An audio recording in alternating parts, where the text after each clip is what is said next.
जगन्नाथ जय जगन्नाथ बलदेवा जय सुभद्रा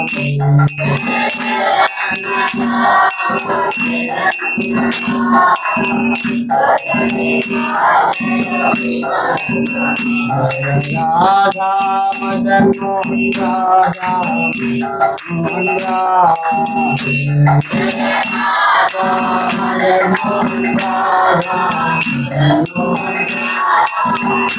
जय राधे जय राधे राधे जय श्री राम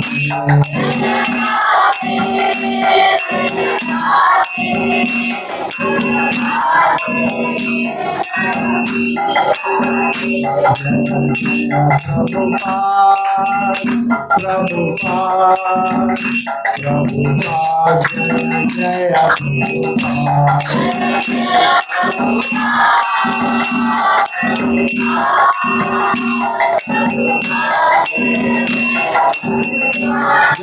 जय गुरुदेव गुरुदेव गुरुदेव जय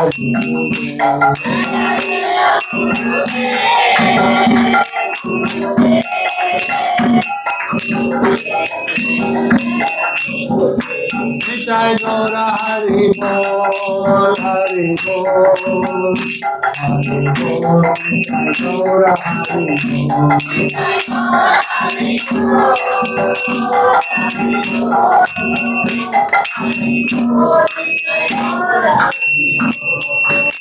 गौर प्रेमानंदे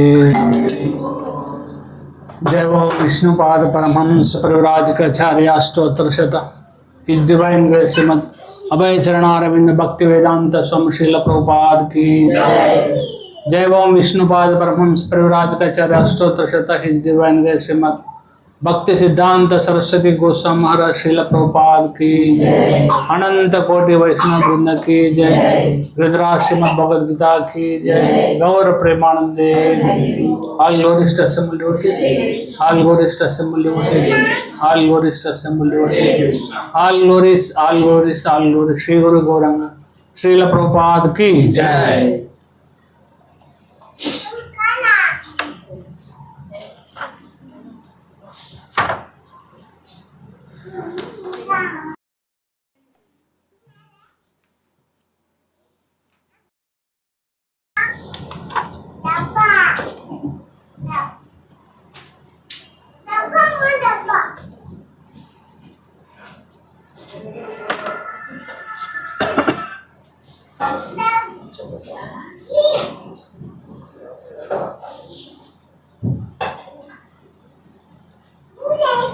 మధ్యలో ఆగిపోదు కదా ఛార్జింగ్.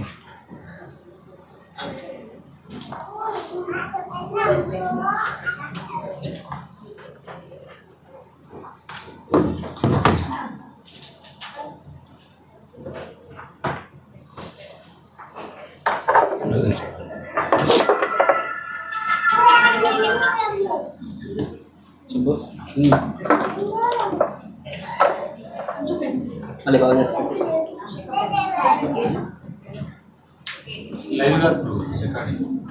అదే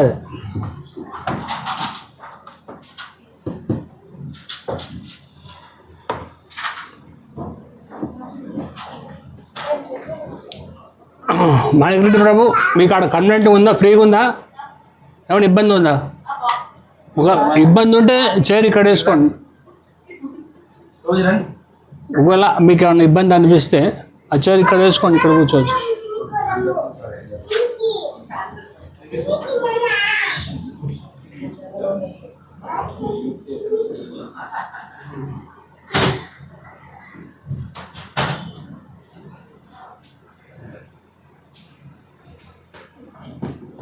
అక్కడ రండి, అటుపక్క.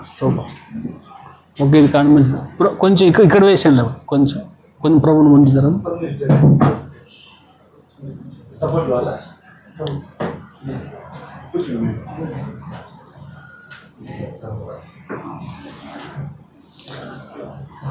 హరే కృష్ణ.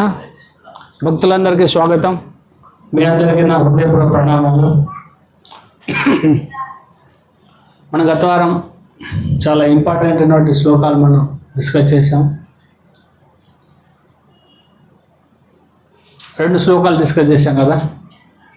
అందులో ఒక శ్లోకంలో, మొదటి శ్లోకంలో ఒక 3 ఇంపార్టెంట్ పాయింట్స్ ఏమి డిస్కస్ చేసాం. మనం ఏ శ్లోకం డిస్కస్ చేసాం? 9.32 అండ్ 34. 32లో మనం డిస్కస్ చేసిన 3 ఇంపార్టెంట్ పాయింట్స్ ఏం చెప్పాడు భగవంతుడు? ఫస్ట్ పాయింట్,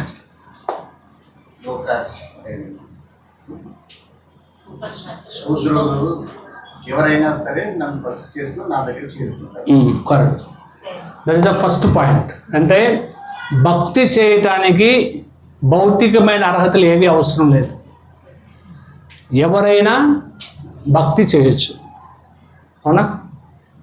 అదొకటి ఫస్ట్ పాయింట్. వెరీ గుడ్ ప్రభు, క్లాప్స్ కొట్టండి. నెక్స్ట్ పాయింట్, నెక్స్ట్ ఇంకేం చెప్పారు?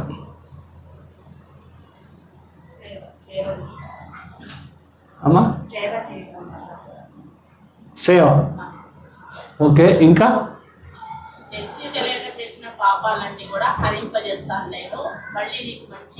Right point. మాతాజీ మళ్ళీ ఒకసారి క్లాప్స్ కొట్టండి. అంటే భక్తితో సేవ చేయటం ద్వారా మన గత జన్మలో చేసిన పాపాలు కానీ ఈ జన్మలో ఉన్న పాపాలు అన్నీ కూడా పటాపంచలైపోతాయి. అదొక పాయింట్. 3వ పాయింట్ ఎవరు చెప్తారు?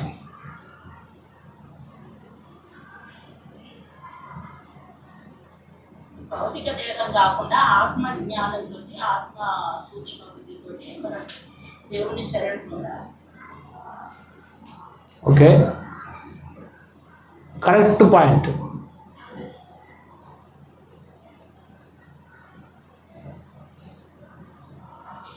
అంటే ఒకవేళ నేను చెప్తాను, మనం భక్తితో సేవ చేస్తూ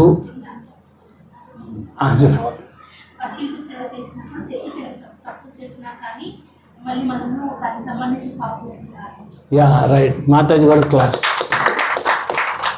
అంటే మనం భక్తితో సేవ చేస్తూ పొరపాటున ఏదన్నా తప్పు చేసినా చేసి మళ్ళీ తిరిగి మనం భక్తిని కొనసాగించినట్లయితే కృష్ణుడు దాన్ని తప్పుగా స్వీకరించాడు. ఆ తప్పుని క్షమించేస్తాడు. క్షమించేసి మళ్ళీ వాళ్ళకి భక్తిని ఇస్తాడనమాట. తిరిగి తన ధామాన్ని కూడా తీసుకెళ్తాడు. ఈ 3 పాయింట్లు ఫస్ట్ శ్లోకం. నెక్స్ట్ 34లో ఓ 3 పాయింట్స్.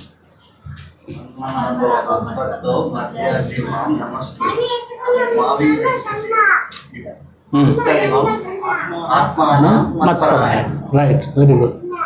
అందులో 3 పాయింట్స్ ఏం నేర్చుకున్నాము?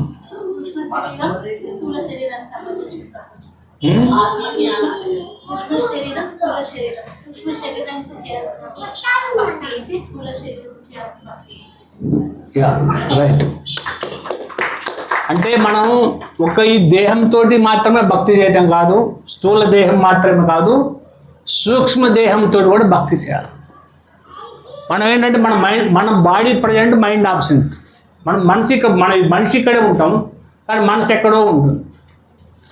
కానీ మనం దేహ త్యాగం చేసినప్పుడు, దేహం వదిలినప్పుడు, ఈ భౌతిక దేహం వదిలేస్తాం కానీ సూక్ష్మ దేహాన్ని దాన్ని వదిలేయలేం. అది ఇంకో దేహాన్ని తీసుకుంటుంది మళ్ళీ. దానివల్ల మళ్ళీ ఇంకో జన్మ పొందాల్సి ఉంది. కాబట్టి మనం ట్రైనింగ్ ఇవ్వాల్సింది ఏంటంటే దేహముతో పాటు మన మనసు, బుద్ధి, అహంకారం, వీటన్నిటిని కూడా 3 అన్నీ కలిపి భక్తి చేయాలి మనం. అర్థమైందా? సూక్ష్మదేహంతో స్థూల దేహంతో భక్తి చేసినట్లయితే అప్పుడు మనం లిబరేట్ అయిపోతాం. లేకపోతే లిబరేట్ అవ్వడం కష్టం అవుతుంది. Very good. సెకండ్ పాయింట్ ఇంకేం చెప్పారు?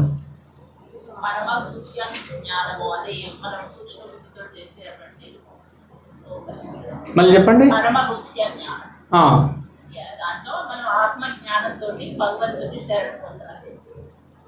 ఓకే, ఇంకా డీటెయిల్.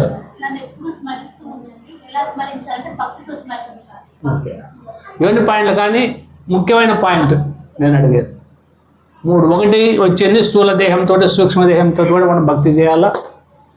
2వ పాయింట్ ఏంటంటే ప్రామాణిక గురువును ఆశ్రయించి ఆ గురువు డైరెక్షన్లో గైడెన్స్లో మనం భక్తి చేయాలి. అర్థమైందా? ప్రామాణిక గురువును ఆశ్రయించి ఆ గురువు ఆధ్వర్యంలో ఆయన యొక్క గైడెన్స్లో మనం భక్తియుక్త సేవను కొనసాగించాలి. నెక్స్ట్ 3వ పాయింట్,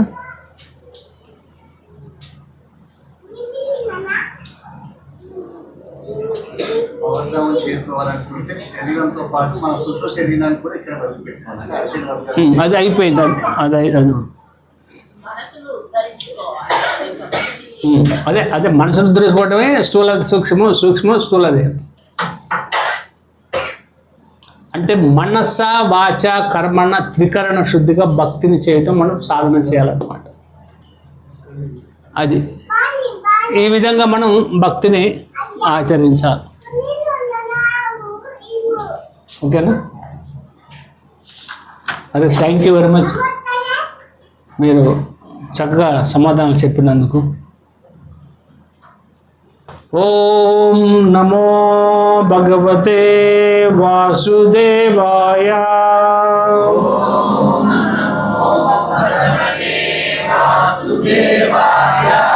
ఓం నమో భగవతే వాసుదేవాయ.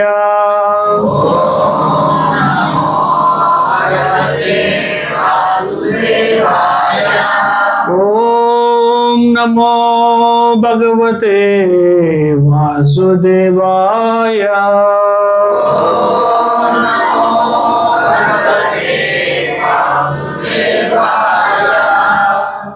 ఓం అజ్ఞానతిమిరాంధస్య జ్ఞానాంజనశలాకయ చక్షురున్మిళితం యేన తస్మై శ్రీగురవే నమః.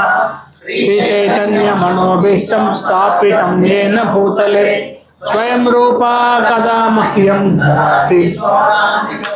వందేహం శ్రీగురుం శ్రీయుతాపదకమలం గురున్ వైష్ణవాంచ శ్రీరూపం సాగ్రజాతం సహగణ రఘునాథాన్వితం తం సజీవం సాద్వైతం సావధూతం పరిజన సహితం కృష్ణ చైతన్య దేవం శ్రీ రాధా కృష్ణ పాదాన్ సహగణ లలితా శ్రీ విశాఖాన్వితాంచ.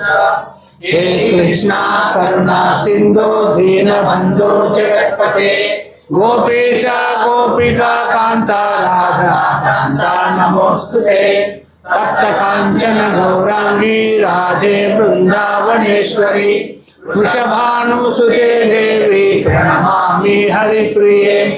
నమ ఓం విష్ణుపాదాయ కృష్ణ ప్రేష్టాయ భూతలే శ్రీమతే భక్తి వేదాంత స్వామీతి నామినే.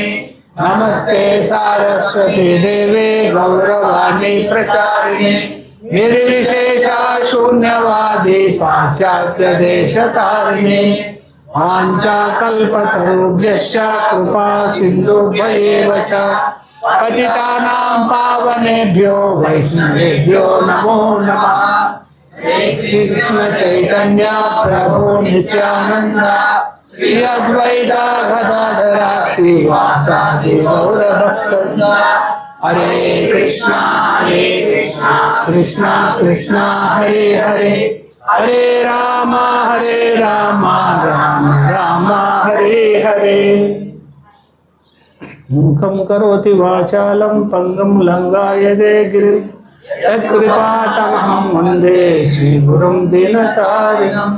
యత్కృపాతమహం వందే శ్రీగురుం దీనతారిణం. పరమానంద మాధవం శ్రీ చైతన్యమీశ్వరం.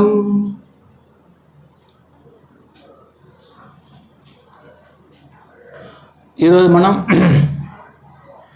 భగవద్గీత యథాతథం ముఖ్యమైనటువంటి శ్లోకాలలో 10వ అధ్యాయంలో 8, 9 ఈ శ్లోకాల నుంచి మనం ఈరోజు చర్చించకపోతున్నాం.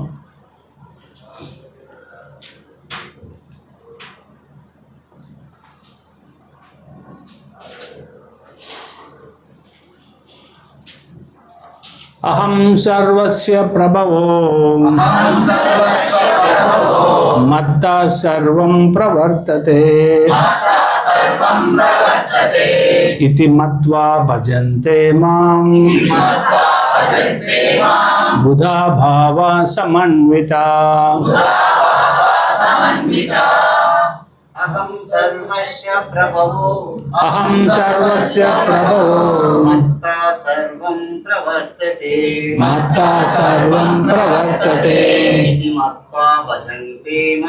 इति मत्वा भजन्ते मां बुधा भावसमन्विताः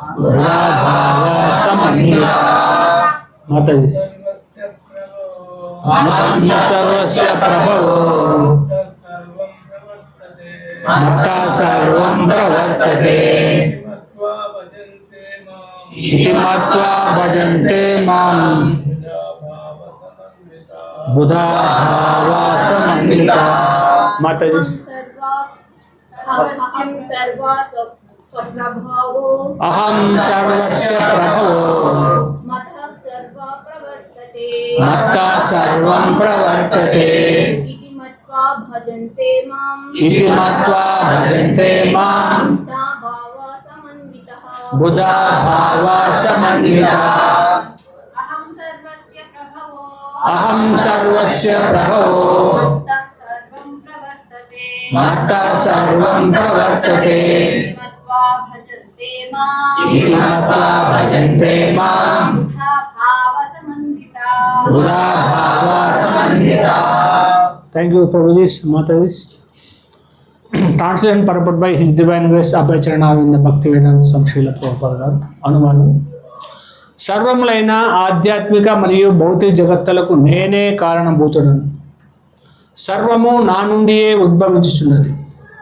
ఈ విషయమును సంపూర్ణంగా నెరిగిన బుధజనులు నా భక్తియుక్త సేవ యందు నెలకొని నన్ను హృదయపూర్వకంగా భజింతురు. భాష్యం. మాతాజీ వేదాలను పరిపూర్ణంగా అధ్యయనం చేసిన వారు శ్రీ చైతన్య మహాప్రభువు వంటి ప్రామాణికులు నుండి సమాచారాన్ని కలిగి ఉన్నవారు ఆ ఉపదేశాలను ఏ విధంగా ఆచరణలో పెట్టాలో తెలిసిన వాడు అయిన పండితుడు భౌతిక ఆధ్యాత్మిక జగత్తులు రెండిటిలోనూ సమస్తానికి శ్రీకృష్ణుడే మూలమని అర్థం తెలుసుకోగలుగుతాడు. దానిని అతడు పరిపూర్ణంగా తెలుసుకొని కారణంగా దేవదేవుని భక్తియుత సేవలో స్థిరంగా నెలకొంటాడు. ఎంతటి విస్తారమైన అర్ధరహిత వ్యాఖ్యానాలతోనైనా మూర్ఖుల చేనైనా అతడు ఏనాడు దారి తప్పడు.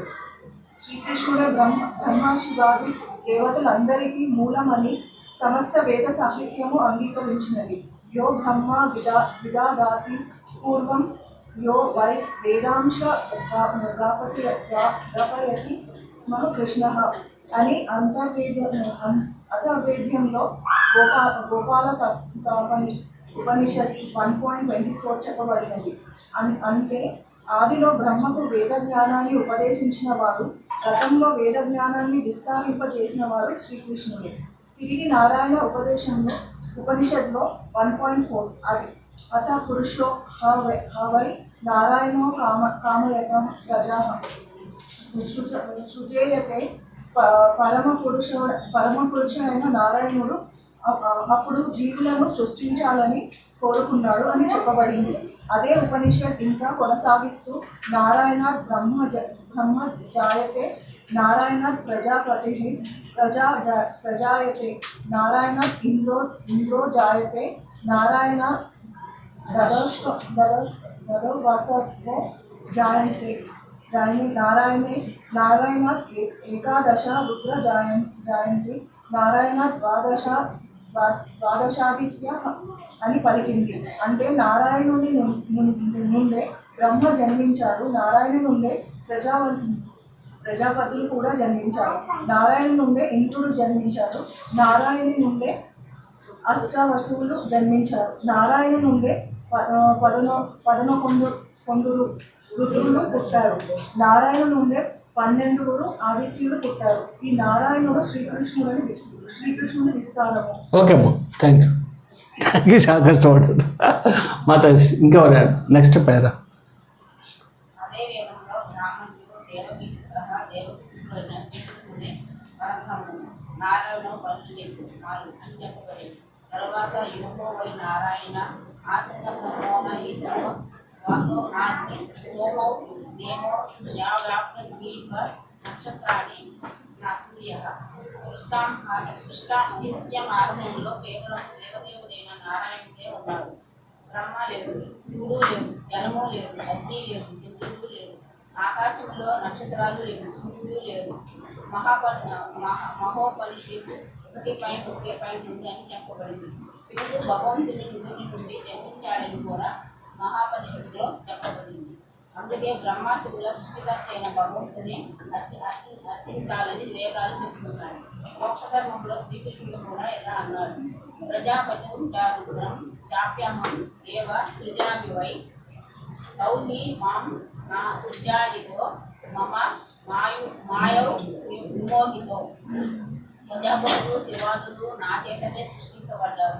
అయినా నా మాయకి మోహితులైన కారణంగా నాచే సృష్టించబడ్డామని వారికి తెలియదు. వరాహ పురాణంలో కూడా ఎలా చెప్పబడింది, నారాయణ పరో దేవస్మాత్ తస్మాత్ రుద్రో భవదేవ సచ సర్వజ్ఞాతం కలగ. నారాయణుడే భగవంతుడు, అతని నుండే బ్రహ్మ జన్మించాడు, ఇంకా బ్రహ్మ నుండి శివుడు జన్మించాడు. ఓకే అమ్మా, థ్యాంక్ యూ. నెక్స్ట్ మాతాజీ ఇంకెవరైనా? శ్రీకృష్ణ భగవానుడు సమస్త సృష్టికి మూలాధారుడు కనుక అతడు సర్వమునకు మూల కారణుడని చెప్పబడుతున్నాడు. కనుకని నిమిత్త మాత్రుడై భగవానుడు సర్వమును నా నుండే ఉద్భవించుట చేత సర్వమునకు నేనే మూల కారణుడను. సర్వమును నా ఆధీనం నందే కలదు, నాకంటేనూ అధికులెవ్వరూ లేరు అని అతడు తెలుపుతున్నాడు. శ్రీకృష్ణుని కంటే అన్యమైన దివ్య నియామకుడు మరి ఒకడు లేడు. ప్రామాణికుడైన ఆధ్యాత్మికాచార్యుని నుండి వైదిక గ్రంథముల ఆధారంతో శ్రీకృష్ణుని గురించి ఈ విధముగా అవగాహన చేసుకొనిన వాడు తన శక్తినంతటిని కృష్ణ చైతన్యంలో నిమగ్నం చేసి నిజమైన పండితుడను. అట్టి వానితో పోల్చి చూచినచో శ్రీకృష్ణుని గురించి యథార్థంగా ఎరగనట్టి ఇతరులందరూ మూర్ఖులే. కేవలము మూర్ఖుడు మాత్రమే శ్రీకృష్ణుని సాధారణ మానవునిగా భావించును. కనుక కృష్ణ చైతన్యవంతుడు అట్టి మూర్ఖుల వాక్కులచే ఎన్నడూనూ భ్రాంతి చెందరాదు. అతడు భగవద్గీతపై గల అప్రమాణిక వ్యాఖ్యానములను మరియు వివరణములను తిరస్కరించి కృష్ణ చైతన్యంలో దృఢ నిశ్చయము మరియు స్థిరత్వంతో కొనసాగవలెను. Thank you Mataji, thank you. ఈ అధ్యాయం పేరు భగవద్విభూతి. ఈ అధ్యాయం కూడా ఎంతో ముఖ్యమైనటువంటి అధ్యాయం అన్నమాట. ఇందులో ఈ 8, 9, 10, 11 ఈ 4 శ్లోకాలు ఏవైతే ఉన్నాయో వీటిని చతుశ్లోకి భగవద్గీత అంటారు. 4 శ్లోకాలని చతుశ్లోకి భగవద్గీత అంటారు. అంటే మన భగవద్గీతలో ఎన్ని శ్లోకాలు ఉన్నాయి? 700. 700 శ్లోకాల సమ్మరీనంతా ఈ 4 శ్లోకాలు పెట్టేశాడు. ఈ 4 శ్లోకాలు తెలుసుకుంటే భగవద్గీత అంతా వచ్చినట్టే. అందుకే దీనిని చతుశ్లోకి భగవద్గీత అన్నారనమాట. అయితే ఈ శ్లోకంలో ముఖ్యంగా భగవంతుడు తన గురించి తెలియజేస్తున్నాడు. తన విభూతులను, తన వైభవాన్ని తెలియజేస్తున్నాడు. ముఖ్యంగా ఏం చెప్తున్నాడు? అహం సర్వస్య ప్రభవో మత్త సర్వం ప్రవర్తతే ఇతి మత్వా భజంతే మాం బుధభావ సమాన్విత. అహం సర్వస్య ప్రభవో అంటే ఈ సమస్త ఆధ్యాత్మిక భౌతిక జగత్తులన్నింటికీ నేనే మూల కారణము. ఇతి మత్వా భజంతే మాం బుధభావ సమాన్విత. ఎవరైతే ఇది తెలుసుకుంటారో, ఎవరు వాళ్ళు? బుద్ధిమంతులు, బుధభావ బుద్ధజనులు ఎవరైతే ఉంటారో వాళ్ళు ఇది తెలుసుకొని నన్ను పూజిస్తుంటారు అని చెప్పారనమాట. అయితే ఇంతకుముందు మనకి లాస్ట్ చాప్టర్ లాస్ట్ శ్లోకం మన్మనాభవ మద్భక్తో మధ్యాజీ మాం నమస్కు చెప్పారు కదా. అందులో మొదటి పదము మన్మన. ఈ మన్మన అంటే ఏంటి అర్థం? ఏమనుకున్నాం మనం? నిరంతరము నీ మనసులో నన్ను స్మరించుకొని చెప్తున్నారు. మరి ఎలా సాధ్యమవుతుంది? అది సాధ్యపడదు కదా. కాబట్టి దాన్ని ఎలా సాధ్యం చేసుకోవాలో ఈ శ్లోకం తెలియజేస్తుంది. ఈ శ్లోకాన్ని కనుక మనం జాగ్రత్తగా అర్థం చేసుకుంటే మన్మన అనేది ఈజీ అవుతుంది. అందుకు భగవంతుడు ఈ చాప్టర్లో ఈ శ్లోకాన్ని తెలియజేస్తున్నాడు. మనందరం ఏం చేయాలప్పుడు ఈ శ్లోకంలో ప్రభుపాద గారు ఏం చెప్పారో దాన్ని మనం క్షుణ్ణంగా అర్థం చేసుకున్నట్లయితే కృష్ణుడి గురించి మనం మన్మన అనేది చాలా సులభంగా మనం గ్రహించవచ్చు. అంటే ఇక్కడ మనం మన్మన మనకు చాలామంది ఉన్నారు, మన్మనాలు మనకు చాలామంది ఉన్నారు, అవునా? ఎంతోమందిని మనకు సంబంధం లేని వ్యక్తులని, మనకు తెలియని వ్యక్తులని, మనమంటే ఎవరో తెలియని వ్యక్తులని, మన అడ్రస్ తెలియని వాళ్ళని ఎంతోమందిని మనం పూజిస్తుంటాము, గౌరవిస్తుంటాము, అభిమానిస్తుంటాము, ప్రేమిస్తుంటాము. ఉదాహరణలు చెప్పండి మీరు, ఇక్కడ ఉన్న వాళ్ళు, ఇటుపక్క వాళ్ళు, ఎవరు వాళ్ళు? Right point. మనకు సంబంధం లేదు ఆయన ఎవరు, ఆయన మనకు తెలుసు, మనకు ఆయన తెలుసు కానీ ఆయనకు మనం ఎవరో తెలియదు. అయినా మనం ఆయన్ని అంటే ఆయన ఒక్కటే కాదు, చాలామంది యాక్టర్స్ ఉన్నారు. బాలకృష్ణుడు, ఎన్టీఆర్ ఉన్నాడు, ప్రభాస్ ఉన్నాడు, మహేష్ బాబు ఉన్నాడు, పవన్ కళ్యాణ్ ఉన్నాడు. వీళ్ళందరినీ మనం చాలా అభిమానిస్తాం, అవునా కదా? గుర్తొస్తుంటారు వాళ్ళు ఎప్పుడు మనకి. ఇంకా ఇంకొక example Mataji, next cricket players. ఇప్పుడు క్రికెట్ నడుస్తుంది కదా, ప్రభుజీ క్రికెట్ ఎగ్జాంపుల్ చెప్తున్నాను అనమాట. విరాట్ కోహ్లీ, సచిన్ టెండూల్కర్, సెలబ్రిటీ అట్లా అనమాట. ఇంకా పొలిటీషియన్స్, నరేంద్ర మోడీ, చంద్రబాబు నాయుడు, రేవంత్ రెడ్డి, రకరకాల యోగి ఆదిత్యనాథ్, జగన్, పవన్, రకరకాల పొలిటీషియన్స్. అంటే ఈ క్రికెటర్స్కి మనం తెలియదు, పొలిటీషియన్స్కి మనం తెలియదు, సెలబ్రిటీస్కి మనం తెలియదు, ఎవరికి మనం తెలియదు, వాళ్ళు మనకు తెలుసు. అయినా మనం we are liking them, we are worshipping them. కొంతమంది వాళ్ళ కోసం ఏమైనా చేయడానికి సిద్ధపడతారు, అవునా? మరి ఇవన్నీ మనకే వాళ్ళు ఎవరూ తెలియదు, వాళ్ళని గౌరవిస్తున్నాం, ప్రేమిస్తున్నాం. మరి మనం భగవంతుని ఎందుకు ప్రేమించలేకపోతున్నాం, భగవంతుని ఎందుకు స్మరించుకోలేకపోతున్నాం? మనం ఏమాత్రం సంబంధం లేని వ్యక్తుల్ని మనం గౌరవిస్తున్నాం, పూజిస్తున్నాం, అన్ని రకాలుగా మనం ఫోటోలు కూడా పెట్టుకుంటాం ఇండ్లల్లో. మరి భగవంతుడు మనల్ని అన్నీ తానే నడిపించేవాడు, మనమంటే ఏంటో పూర్తిగా తెలిసినవాడు, మనతో పాటు నడిచేవాడు. మనం ఏ జన్మ తీసుకుంటే ఆ జన్మలో మనతో పాటు వచ్చేవాడు, మనం ఎన్ని తప్పులు చేసినా క్షమించేవాడు. ఇంకెన్నో చెప్పొచ్చు ఆయన గురించి. అటువంటి వ్యక్తిని మనం ఎందుకు స్మరించుకోలేకపోతున్నాం, ఎందుకు మనం గుర్తుంచుకోలేకపోతున్నాం? కారణం ఏంటి? కనిపించడం లేదు అని, ప్రత్యక్షంగా చూడలేకపోతున్నాం కాబట్టి ఆ భావన ఉండట్లేదు. ప్రత్యక్షంగా ఉన్నాడు కదా గుళ్ళో. అంటే అది బొమ్మ అంటున్నారు మరి పిల్లలు, అదే ఈ రోజుల్లో చెప్పేది చాలా అసలు శాస్త్రాలు చెప్తున్నాయి కదా భగవంతుడు అనేది ఆధారం లేదు, చూపించలేదు అని అంటారు. పోనీ సెలబ్రిటీస్ మీరు ప్రత్యక్షంగా చూస్తుర్రా? డైరెక్ట్ రిలేషన్ ఉందా? పోతే కనిపిస్తారు కదా. ఈయన కూడా అంటే చాలా ఇట్లాంటివి వస్తున్నాయండి, సమస్యలు ఎదుర్కొంటున్నాము, అందుకే చెప్తున్నాను. ఇప్పుడు వాళ్ళు కూడా ప్రత్యక్షంగా మన సంబంధం లేకుండా కూడా మనం గౌరవిస్తున్నాం. పోతే కలుస్తారు అఫ్కోర్స్. నువ్వు కూడా కృష్ణుడి కోసం భక్తి చేస్తే కృష్ణుడు కూడా కనిపిస్తాడు నీకు. సీరియస్గా నువ్వు భక్తి చేస్తే కృష్ణ ఈజ్ దేర్, ఆయన ఉన్నాడు అక్కడ. అదే చెప్తున్నాను. కానీ మనకి ఎందుకు మనం ఆయన్ని గౌరవించలేకపోతున్నాం, ఎందుకు మనం స్మరించుకోలేకపోతున్నాం? కారణం మాయలో ఉన్నాము. Okay, point, that is main point. కృష్ణుని యొక్క గొప్పతనాన్ని మనం తెలుసుకోలేకపోవటం. కృష్ణుడు వీళ్ళందరినీ ఎందుకు గౌరవిస్తున్నాం? ఒకరి కాడ పవర్ ఉంది, ఒకరి దగ్గర అందం ఉంది, ఒకరి దగ్గర హోదా ఉంది, ఒకరి దగ్గర ఏవో ఇంకొక ఏ లక్షణాలు ఉన్నాయి. అవి తెలుసుకునేది వాళ్ళని గౌరవిస్తున్నాం మనం. అది అలాగే భగవంతుని యొక్క గొప్పతనాన్ని, భగవంతుడు ఎంత గొప్పవాడు. ఐశ్వర్యస్య సమగ్రస్య వీర్యస్య యస్య శ్రీ జ్ఞాన వైరాగ్య చైవ షణ్ణం భగ ఇతింగన. ఐశ్వర్యంలో ఆయన మించిన వాళ్ళు ఎవరున్నారు? ఆల్ అప్లెంట్. అంతకన్నా ఐశ్వర్యవంతుడు ఇంకెవరు ఉన్నారా సృష్టిలో? వీర్య, ఆయన కన్నా శక్తివంతులు ఎవరు ఉన్నారా? ఐశ్వర్యస్య వీర్యస్య యశ, అంతటి కీర్తివంతులు ఎవరు ఉన్నారా? అంతటి జ్ఞానవంతులు ఎవరు ఉన్నారా? అంతటి అందమైన వాళ్ళు ఎవరు ఉన్నారా?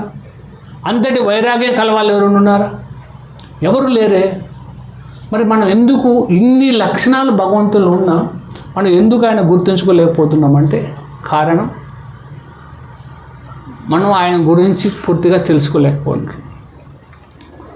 ఉదాహరణకి నరేంద్ర మోడీని తీసుకుందాం. నరేంద్ర మోడీ ఇవాళంటే ప్రైమ్ మినిస్టర్, ఆయన పెద్ద హోదా ఉంది, ప్రపంచంలో అందరికీ తెలిసిన. అదే మారుమూల పల్లెకి ఏదో దేశానికి, మన భారతదేశం అనుకోండి, ఏదో కంట్రీకి వెళ్ళాడు అనుకోండి సపోజ్, అక్కడ ఆయన తెలియలేదనుకోండి, ఆయన ఎవరైనా గౌరవిస్తారా? అవునా? గౌరవించరు కదా. ఆయన ఎవరో తెలిస్తే కదా గౌరవించేది. అందుకే భగవంతుడు నన్ను మీరు గుర్తుంచుకోలేకపోతున్నారు, స్మరించుకోలేకపోతున్నారు, కాబట్టి నా గొప్పతనాన్ని నేను మీకు తెలియజేస్తున్నాను అని చెప్పి ఆయన ఇక్కడ తన గొప్పతనాన్ని తాను మనకి కళ్ళ కట్టినట్టుగా చూపిస్తున్నాడు, చెప్తున్నాడు. నేను ఇదంతా క్రియేట్ చేసింది నేనే, నా నుంచి అన్నీ ఉద్భవిస్తున్నాయి, భౌతిక ఆధ్యాత్మిక జగత్తులన్నీ నా నుండే వస్తున్నాయి, నేనే మూల కారణం అని ఆయన చెప్తున్నాడు. అయితే ఎవరన్నా ఆయన చెబుతున్నాడు, ఆయన గురించి ఆయన చెప్పుకుంటు, నేను ఎందుకు నమ్మాలి దాన్ని? అవునా? పాయింటే కదా. ఆయన గురించి ఆయన చెప్పుకుంటున్నాడు, నేను ఎందుకు నమ్మాలి దాన్ని? నమ్మాల్సిన అవసరం ఏముంది నాకు అని అడిగేవాళ్ళు కూడా ఉంటారు కదా. ఆయన దేవాదేవుడు అనేది గ్యారంటీ ఉంది. ఎంతోమంది దేవతలు ఉన్నారు, వాళ్ళందరూ ఆయన ఒక్కడు. ఈయన ఎక్కువ ఏముంది ఆడ? ఈయన ఎలా ఎక్కువ అని చెప్పగలవు నువ్వు? ప్రశ్నలు వస్తాయి కదా. నేను ఎందుకు నమ్మాలి? ఎందుకు నమ్మాలంటే భగవాన్ అని చెప్పేసి అని చెప్తున్నాయి. అయితే అనేవి మనకు మదర్ లాంటివి. మన మా అమ్మనైతే ఎట్లాగా చెప్తారో మన జ్ఞానం గురించి, అలాగే మన స్క్రిప్చర్స్ అనేవి మన తల్లిలాగా మనకు అన్ని చెప్తున్నాయి. చెప్తారు ఎట్లంటే, శాస్త్రం అనేది మన తల్లి, గురువు వచ్చి మన తండ్రి. తల్లి ఏం చెప్తుంది? పిల్లవాడికి ఇగో ఈజ్ యువర్ ఫాదర్ అని చెప్తుంది. చెప్పగానే మనం ఏం చేస్తాం?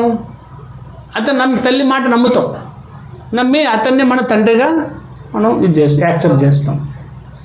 అదేవిధంగా శాస్త్రాలు ప్రకారం ఏం చెప్తుంది శాస్త్రాలు? ఒక ఇయర్ని పెడతాం అంటున్నారు క్రికెటర్, వీళ్ళందరినీ మనం రకరకాలుగా మనం ఆరాధిస్తుంటాం. అవునా? ఓకే. శాస్త్రం ఏం చెప్తుంది? భగవంతుడు శాస్త్రం విష్ణు పురాణం చెప్తుంది. ఐశ్వర్యస్య సమగ్రస్య వీర్యస్య యశస్శ్రీ జ్ఞాన వైరాగ్య యచ్చైవ షణ్ణం భగైతింగ్న. Bhagavan, the Supreme Lord, is thus defined as he who is inseparably replete with the 6 inconceivable qualities of wealth, power, fame, beauty, knowledge and renunciation. ఇన్ని లక్షణాలు భగవంతుల్లో ఉన్నాయి. ఇతను భగవంతుడు, భగవాన్. భగ అంటే 6, వాన్ అంటే కలిగి ఉన్నవాడు. భగవాన్ అన్న పదానికి అర్థం ఏంటంటే 6 రకాలైనటువంటి అపులెన్స్ కలిగి ఉన్నవాడు భగవాన్. ఇది భగవానికి అన్న పదానికి అర్థం అన్నమాట. అన్ని లక్షణాలు కలిగి ఉన్నాడు, ఇంకెవరు లేరు, ఆయనే శ్రీకృష్ణ భగవాన్ అనేది విష్ణు పురాణం చెప్తుంది.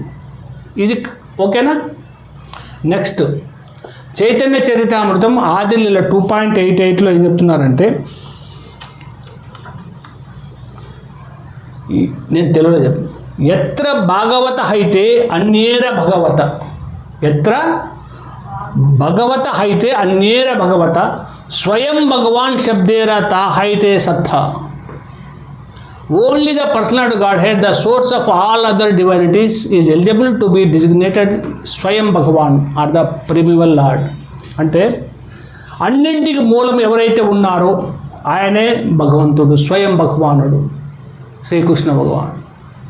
అందరికీ మూలం ఆయనే అని చైతన్య చరితామృతం తెలియజేస్తుంది.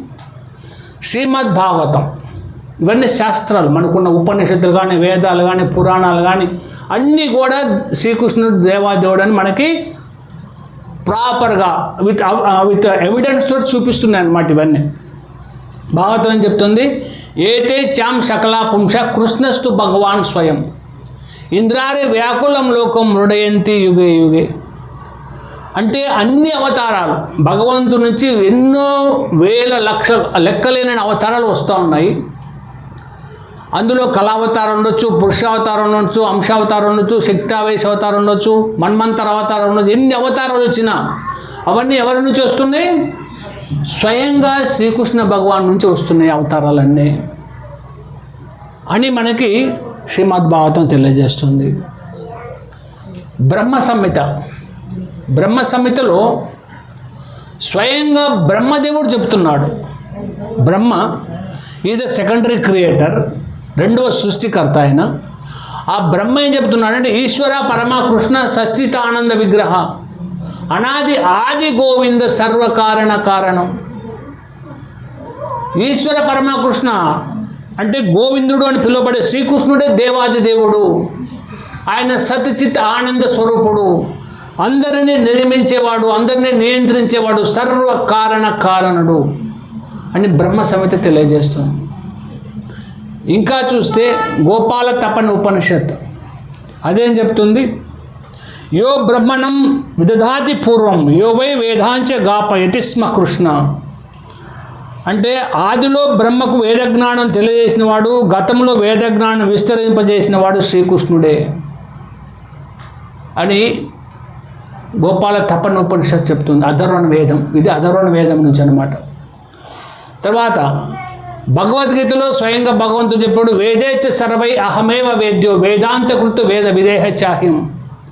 వేదాలను సృష్టించిన వాడిని నేనే, వేదాలంటే నా గురించి తెలుసుకోవటమే అని భగవంతుడు కూడా భగవద్గీతలో చెప్పాడు. శ్వేతాశ్వత ఉపనిషత్ ఏం చెప్తుంది? ఇంకా నతస్య కార్యం కరణంచ విద్యతే నతత్ సమస్య అధికస్య దృశ్యతే పరాశ శక్తి వివిధయ శ్రూయతే జ్ఞానాంచక స్వాభావిక జ్ఞాన బలక్రియాచ. అంటే నతస్య కార్యం కరణంచ విద్యతే అంటే ఆయన చేయాల్సిన పనులు ఏమీ లేవు అన్నమాట, ఆయన చేయాల్సినవి. ఇంకోటి అంటే ఆయన కన్నా అధికులు కానీ నతత్ సమస్య అభికతస్య దృశ్య ఆయనతో సమానమైన వాళ్ళు కానీ ఆయన కన్నా అధికులు కానీ ఎవరు లేరు. పరాశక్తి వివిధవే సూయతే స్వాభావిక జ్ఞాన బలం. ఆయన అందరినీ పోషించేవాడు, మెయింటైన్ చేసేవాడు, అంతా అందరినీ అన్నిటినీ భౌతిక అంతటిని నియంత్రించేవాడు ఆయనే అని ఇది చెప్తుంది. ఇంకా నారాయణ ఉపనిషత్తు ఏం చెప్తుందంటే, ఓ మద పురుష హవై నారాయణ కామయత ప్రజాస్ప్రజయతి మన సర్వేంద్రియాణి చ. నారాయణాది ఇంద్రో జాయతే నారాయణ బ్రహ్మ జాయతే నారాయణ రుద్రో జాయతే నారాయణ ప్రజాపతే నారాయణ ప్రవర్తంతే నారాయణ ప్రలీయంతే ఏతద్ ఋగ్వేదం. ఇది ఋగ్వేదం నుంచి. ఈ విధంగా అందరూ కూడా ఆ నారాయణ నుంచే వచ్చారు. బ్రహ్మ అయినా, ఇంద్రైనా, రుద్రైనా, ప్రజాపతులైనా, అష్టవసులైనా అందరూ కూడా ఆయన నుంచే వచ్చారని చెప్తాం. వీళ్ళందరికీ మూలం ఎవరు? శ్రీకృష్ణ భగవానుడు. ఈ విధంగా మొత్తం ప్రతి ఒక్కరు కూడా భగవంతుడి నుంచే వస్తున్నారని చెప్తున్నాను. అంటే ఇక్కడ ఎందుకు చెప్పాడు ఇదంతా అంటే, ఆయన గురించి ఆయన ఎస్టాబ్లిష్ చేస్తారు. ఎవరైతే ఆయన గురించి నమ్మరో, ఆయన ఎవరైతే విశ్వసించారో వాళ్ళకి రూఢీ చేయటానికి I'm the supreme person God head, తెలియని వాళ్ళకి తెలియచెప్పటానికి ఇన్ని శాస్త్రాలు, వేదాలు, పురాణాలు అన్నీ కూడా ఎవరిని సూచిస్తున్నాయి? కృష్ణుడే దేవాది దేవుడు అని సూచిస్తుంది అన్నమాట. కాబట్టి మనం ఎప్పుడైతే మనకిది అవగాహన వస్తుందో అప్పుడు మనం భక్తిలో మనకి భగవంతుడి పైన ఫెయిత్ అనేది పెరుగుతుంది. మనకి అవగాహన లేకపోతే మనకు నిజంగానే భగవంతుడు అంటే ఈయన కూడా అందరిలాంటి వాడేమో, లేదా ఇతను కూడా బ్రహ్మ శివ విష్ణులందరూ ఒకటేనేమో అన్న అపనమ్మకం మనకు ఏర్పడుతుందన్నమాట. కాబట్టి అందుకోసం అని చెప్పి భగవంతుడు ఈ శ్లోకంలో 8th శ్లోకంలో తన గురించి తను చెప్తున్నాడు. అహం సర్వస్య ప్రభవ, సమస్త ఆధ్యాత్మిక భౌతిక జగత్తులకు నేనే మూలము, నేనే కారణభూతుడను, సర్వం నా నుండే ఉద్భవించింది, అందరిని సృష్టించేవాడిని పోషించేవాడిని అన్నిటినీ నేనే. అహం సర్వస్య ప్రభవ మత్త సర్వం ప్రవర్తతే, అంటే నా నుండే సర్వం ఉద్భవిస్తుంది, అందరినీ నియంత్రించేవాడి నేనే. సూర్యుడు ప్రకాశిస్తుందంటే నా భయం వలన ప్రకాశిస్తుండు, మేఘాలు వర్షిస్తున్నాయంటే నా భయం వలన మేఘాలు వర్షిస్తున్నాయి, గాలి వీస్తుందంటే నా భయం వలన గాలి వీస్తుంది, దేవతలందరూ పరిపాలిస్తున్నారంటే నా భయం వలన దేవతలందరూ వారి వారి పరిపాలనలు చేస్తున్నారు. ఈ విధంగా మత్త సర్వం ప్రవర్తతే, అంతా ఈ భౌతిక జగత్ అంతా కూడా మయా దక్షిణ ప్రకృతి సూయతే సచరాచరం, ఈ భౌతిక ప్రకృతి అంతా కూడా నా అధ్యక్షతనే పనిచేస్తుంది అని చెప్తున్నారు అన్నమాట. తర్వాత ఇతి మత్వా భజంతే మాం, ఇతి మత్వా భజంతే మాం, ఎవరైతే తెలుసుకుంటారో వారు పూర్తిగా నా యొక్క భక్తియుక్త సేవలో నెలకొంటారు. ఇది తెలుసుకోవాలన్నమాట. భక్తియుక్త సేవ చేయటం ఎలా చేయటం? భక్తియుక్త సేవ స్థిరంగా చేయటం. భక్తియుక్త సేవ చేయటం అంటే ఓకే, ఎలా చేయాలి దాన్ని? స్థిరంగా. ఒకరోజు 16 మాలలు, ఒకరోజు 1 మాల, ఒకరోజు 5 మాలలు, ఒకరోజు 4 మాలలు, ఒకరోజు ఫుల్ కాన్షియస్నెస్లో, ఒకరోజు ఫుల్ కాన్షియస్నెస్ లేకుండా. ఇది కాదు భక్తియుక్త సేవ అంటే. క్రమశిక్షణతో భక్తియుక్త సేవ చేయాలన్నమాట. ప్రతిరోజు మనం ఏ విధంగా ఆహారం తీసుకుంటున్నామో, అవసరమైన పనులు అవసరం లేని పనులు ఎలా చేస్తున్నామో, ఈ దేహాన్ని ఎలా పోషించుకుంటున్నామో, అదేవిధంగా ఆత్మను పోషించుకోవాలా, ఆత్మను కూడా పోషించుకోవాలా, ఆత్మకి ఫుడ్ ఇవ్వాలా. ఆ ఫుడ్డే హరే కృష్ణ కృష్ణ కృష్ణ హరే హరే, హరే రామ రామ రామ హరే. ఇది దేహానికి ఫుడ్ ఎలా ఇస్తున్నామో ఆత్మ కూడా ఫుడ్ ఇవ్వాలా. అది అప్పుడు ఫ్లోరిష్ అవుతుంటుంది, మనల్ని భగవంతుని పైన భక్తిని పెరిగేలా చేస్తుంది. అలాగే భగవంతుని గురించి శ్రవణం చేయాలా, నిత్యం భాగవత శ్రవణం, అలాగే భగవంతుని గారి ప్రసాదం స్వీకరించాలి. ఇవన్నీ మనం ఫాలో అవుతుండాలి. ఇది ఇతిమత్వ భజంతే మాం. బుధ అంటే ఏంటి? బుద్ధిమంతుడు. మనందరికి బుద్ధి ఉంది, ప్రతి జీవికి బుద్ధి ఉంది, కానీ ఆ బుద్ధిని ఎట్లా ఉపయోగిస్తున్నాం అనేది ముఖ్యం. దేనికోసం మన బుద్ధిని ఉపయోగిస్తున్నాం అనేది ముఖ్యం. బుద్ధితోటి ఏం చేస్తున్నాం అది తెలుసుకోవాలన్నమాట. దృఢ నిశ్చయంతో భక్తి చేయాలి. మనం చేసే భక్తులు దృఢ నిశ్చయం కలిగి ఉండాలి. ఆ దృఢ నిశ్చయం లేకపోతే వాడు బుద్ధిమంతుడు కాడు. మనలో దృఢ నిశ్చయం అనేది లేకపోతే మనం బుద్ధిమంతులు కానట్లే. మనం 16 మాలలు అంటే 16 మాలలు ఖచ్చితంగా మనం ఒక డెసిషన్ తీసుకుని, నేను ఈ రోజు నుంచి 16 మాలలు జపం చేస్తానంటే ఖచ్చితంగా దృఢ నిశ్చయంతో 16 మాలలు చేయాలి. అది ఒక టైం, ఈ టైం నుంచి ఈ టైం లోపల నా 16 మాలలు జపం అయిపోవాలా. మార్నింగ్ 8 లోపల నా 16 మాలలు జపం అయిపోవాలా. ప్రతిరోజు నేను భగవద్గీత చదవాలా, ప్రతిరోజు భక్తుల సాంగత్యాన్ని తీసుకోవాలి ఎంతో కొంత. ఈ విధంగా బుద్ధిమంతుగా ఉన్న వాళ్ళు ఈ విధమైనటువంటి డెసిషన్స్ తీసుకుంటారు. క్రమశిక్షణతోటి వాళ్ళు భక్తి మార్గంలో వెళ్తుంటారు. అలాగే ఇది అతని జీవిత లక్ష్యంగా ఉంటుంది. ఈ భక్తియుత సేవ అనేది, ఈ దృఢ నిశ్చయంగా అతను భక్తియుత సేవలో ముందుకు వెళ్తూ భక్తి చేస్తుంది. అతను బుధ, అందుకు అతన్ని బుధ అని అనమాట. భావ సమన్విత. భావ సమన్విత అంటే ఏంటి? పూర్తిగా తన యొక్క శక్తిని అంతటిని భగవంతుని సేవలో ఉపయోగించటం. అది భావ సంబంధిత అంటే. ఇంకోటి ఏంటంటే భావం అంటే ఏంటి?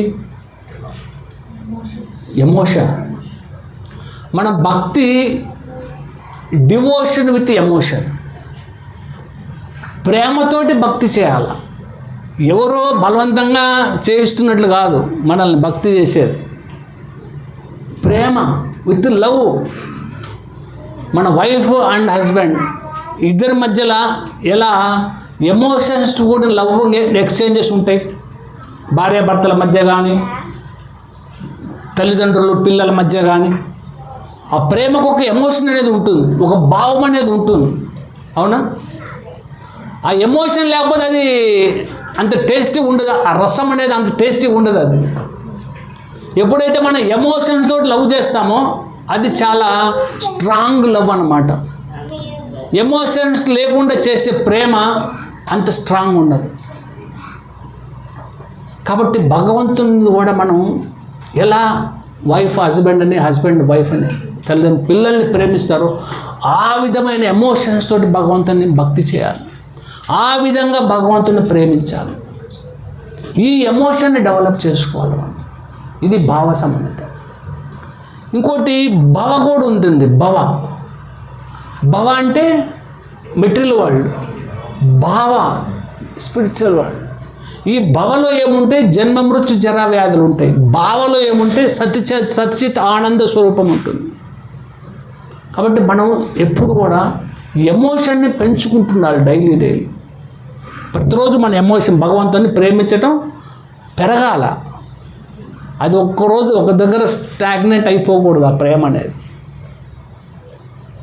ఎందుకంటే అది ఆగిపోయిందంటే అది డ్రై అయిపోతుంది కొంతకాలానికి. ఒక నదిలా, ఒక ప్రవాహం ఉప్పెనలా ప్రవహిస్తూ ఉండాలి మన ప్రేమ అనేది భగవంతుని వైపు. నది ఏ విధంగా సముద్రంలో కలవటానికి తహతలాడుతూ ఉరుకులు పెడుతూ పరిగెడుతుందో, అదేవిధంగా భగవంతుని ధామం చేరుకోవటానికి, భగవంతుని ప్రేమను పొందటానికి మనం కూడా ఆ విధమైనటువంటి ఎమోషన్ తోటి ఉండాలి, ఆ విధంగా ఉండాలి మనం. ఇది భావ సంబంధితం. ఈ విధంగా భగవంతుని మనం సేవ చేసుకోవాలి. అయితే ఇక్కడ ఈ 4 శ్లోకాలు చతుశ్లోకి భగవద్గీత అని చెప్పాను కదా, వీటికి ఇంకొక ప్రాముఖ్యత కూడా ఉంది. ఈ మొదటి శ్లోకం ఏదైతే ఉందో ఇది సంబంధ జ్ఞానాన్ని తెలియజేస్తుంది. సంబంధ జ్ఞానం. రెండో శ్లోకం 9వ శ్లోకం అభిధేయ జ్ఞానం. 10, 11 ప్రయోజన జ్ఞానం. ఏమిటి సంబంధం? సంబంధం అంటే ఏంటి? సంబంధం అంటే అంటే మనం తెలుసుకోవాల్సింది ఏంటంటే, సంబంధం అంటే ఫస్ట్ ఆఫ్ ఆల్ నేనెవరు, భగవంతుడు ఎవరు, ఆయనకు నాకున్న సంబంధం ఏంటి. ఈ 3 విషయాలు మనిషి అయిన ప్రతి ఒక్కరు తెలుసుకోవాలి. సహజంగా 199% మంది జనాలకి వాళ్ళెవరు వాళ్ళకే తెలియదు. అవునా? నేను ఎవరంటే ఏం చెప్పాలి మనం? నేను ఎవరంటే నేను ఒక ఆత్మని. నేను శ్రీనివాసరావు, శ్రీపతి దాసు, ఇంకోటి కాదు, ఎల్లయ్యో పుల్లయ్యో మల్లమ్మ కాదు. నేను భగవంతుని యొక్క సేవకుడను. జీవేరా, నేను ఒక జీవుణ్ణి. అంటే జీవేరే స్వరూపే నిత్యేర కృష్ణదాస్. అది మన సంబంధం, అది మన నిజమైన సంబంధం. నిజమైన సంబంధం ఏంటి? నిత్య దాసత్వము. భగవంతుని యొక్క నిత్య దాసుడు అన్న సంబంధాన్ని మనం తెలుసుకోవాలి. ఫస్ట్ ఆఫ్ ఆల్ నేను ఎవరంటే నేను భగవంతుని యొక్క సేవకుడను, లేదా నా గురువు యొక్క సేవకుడను. ఇది నిజమైన సంబంధం. ఇది తెలుసుకోవటం. దీనికి సంబంధ జ్ఞానానికి ఆచార్యులు శ్రీల సనాతన గోస్వామి, సంబంధాది దేవుడు శ్రీ శ్రీ రాధా మదన్ మోహన్. ఎప్పుడైతే మనం శ్రీ శ్రీ రాధా మదన్ మోహన్ వర్షిప్ చేస్తామో అప్పుడు మన సంబంధ జ్ఞానం అనేది పెరుగుతుంది. ఈ సంబంధ జ్ఞానానికి సంబంధించిన మంత్రం ఇక్కడ ఉంది. చైతన్యేర దాసముని చైతన్యేర దాస చైతన్యేర దాసముని తాండ్ర దాసేర దాస. చైతన్య చరితామృతంలో I am a servant of Lord Chaitanya, a servant of Lord Chaitanya, I am a servant of Lord Chaitanya and a servant of his servants. నేను చైతన్య మహాప్రభు యొక్క సేవకుడిని, నేను చైతన్య మహాప్రభు సేవకుడిని, నేను చైతన్య మహాప్రభు సేవకుడిని. అంతేకాదు ఆయన సేవకులకు సేవకులకు సేవకుడిని. ఇది సంబంధ జ్ఞానం. ఇది మనం తెలుసుకోవాలన్నమాట. ఈ జ్ఞానం తెలుసుకునేటప్పుడు ముఖ్యంగా ఏంటంటే ఇంకోటి, ఎవరైతే జపం చేస్తున్నారో ఈ శ్లోకం నోట్ చేసుకోండి. జపం చేసే ముందు ఈ శ్లోకం చదవండి. జపం మధ్యలో కూడా చదువుకోండి. ఇది చదువుకోవటం ద్వారా మనం జపం సక్రంగా చేయగలం. ఓకేనా? ఇది సంబంధ జ్ఞానం. సంబంధ జ్ఞానం అంటే ఏమనుకున్నాం మనం ఇప్పుడు? మీరు కాదు, కొత్త వాళ్ళు. సంబంధ జ్ఞానం అంటే ఏమనుకున్నాము మనం? మనం ఎవరో తెలుసుకోవాలి. మనం ఎవరో, మనం జీవులం, భగవంతుని యొక్క సేవకులం, చైతన్య మహాప్రభు యొక్క సేవకుడను అని తెలుసుకొని ఆయన సేవకులకు సేవకుడిని తెలుసుకోవడం, ఇది సంబంధ జ్ఞానం. అంటే సంబంధ జ్ఞానం అంటే ఏమైంది? ఇప్పుడు మనకు ఒక రిలేషన్ ఏర్పడింది, ఆయనకి మనకు ఒక రిలేషన్ అనేది ఉంది. మరి రిలేషన్ డెవలప్ చేసుకోవాలి కదా. మనం ఒక వ్యక్తితోటి, గొప్ప వ్యక్తితోటి మన పరిచయం జరిగింది. పరిచయం జరిగినప్పుడు ఆ పరిచయాన్ని పెంచుకోవాలంటే ఏం చేయాలి? మనం ఆయనతో రెగ్యులర్గా టచ్లో ఉండాలా, ఆయనతో ఫోన్ చేసి మాట్లాడుతుండాలా, డిన్నర్కి ఇన్వైట్ చేయాలా, లంచ్కి ఇన్వైట్ చేస్తుండాలా, మంచి గిఫ్ట్లు ఇస్తుండాలా. అవునా? మరి ఎలా డెవలప్ అవుతుంది రిలేషన్? ఫ్రెండ్లీగా ఉండాలా. ఆయన ఫోన్ చేయడానికి పెద్ద ఆయన కాబట్టి మనమే ఫోన్ చేస్తుండాం, అవసరం మంది కదా. అవునా కదా? కాబట్టి మనం ఆయనతోటి సంబంధాన్ని డెవలప్ చేసుకోవాలి. డెవలప్ చేయాలంటే ఏం చేయాలా? అభిధేయ జ్ఞానం అంటే ఏంటో తెలుసుకోవాలి. అభిధేయ జ్ఞానం అనేది మనకి నెక్స్ట్ శ్లోకాలు వస్తుంది. అయితే ఇక్కడ నేను చెప్తాను. అభిధేయ జ్ఞానం అంటే మన సంబంధం తెలిసింది, భగవంతుడు నాకున్న సంబంధం తెలిసింది. ఆ సంబంధం తెలిసిన తర్వాత దాన్ని డెవలప్ చేసుకోవాలంటే ఏం చేయాలి? ఆయనకు సేవ చేయాలి, భక్తియుత సేవ చేయాలి. భగవంతుడు ఎవరు, నేనెవరు తెలిసింది, నేను ఆయన సేవకుడని తెలిసింది. ఇప్పుడు నాకు సేవకుడు ఏం చేయాలి? యజమానికి సేవ చేయాలా. సింపుల్. యజమాని తెలిసింది, యజమానికి ఇప్పుడు మనం సేవ చేయాలి. ఎలా చేయాలా? ప్రేమపూర్వకమైనటువంటి భక్తియుత సేవ చేయాలి. ప్రేమతోటి సేవ చేయాలి. ఆయన ఇస్తున్నాడు నాకు జీతం, నేను సేవ చేస్తే మన సాఫ్ట్వేర్ కంపెనీలో జాబ్ చేసినట్టు కాదు, లేదా ఇంకో చోట జాబ్ చేసినట్లు కాదు. వాళ్ళు జీతం ఇస్తే మనం పని చేస్తాం. అది కాదు. ఈ రిలేషన్ ఇది అద్వితీయమైనటువంటి సంబంధం. ఇది అనురాగంతో కూడుకున్నటువంటి సంబంధం, ప్రేమతో కూడుకున్నటువంటి సంబంధం. ఈ సంబంధాన్ని మనం డెవలప్ చేసుకోవాలంటే ఆయన్ని మనం ప్రతిరోజు సేవ చేసుకోవాలన్నమాట. అప్పుడు ఏమవుతుంది? ఆ సంబంధం బలపడుతుంది. మన ఇద్దరు రిలేషన్ స్ట్రాంగ్ అవుతుంది. అవునా కదా? రిలేషన్ ఏమవుతుంది? అప్పుడు స్ట్రాంగ్ అవుతుంది. స్ట్రాంగ్ అయినాక మనం సేవ చేసినాం కదా, ఆయన కూడా మన మీద ప్రేమ ఏర్పడుతుంది. ఫైనల్గా సేవ చేయించుకొని ఆయన కూడా అరే వీడేదో నాకు సేవ చేస్తుండు, వీడికి ఏదో నేను చూడాలా అన్న భావన ఏర్పడుతుంది. ఆ చూడటమే ప్రయోజనం, ప్రేమని పొందటము, ప్రయోజన జ్ఞానం. నెక్స్ట్ లెవెల్ ఏంటి? ప్రయోజనం. అయితే ఇక్కడ అభిధేయ జ్ఞానాన్ని కూడా ఒక శ్లోకం చెప్తాను నేను.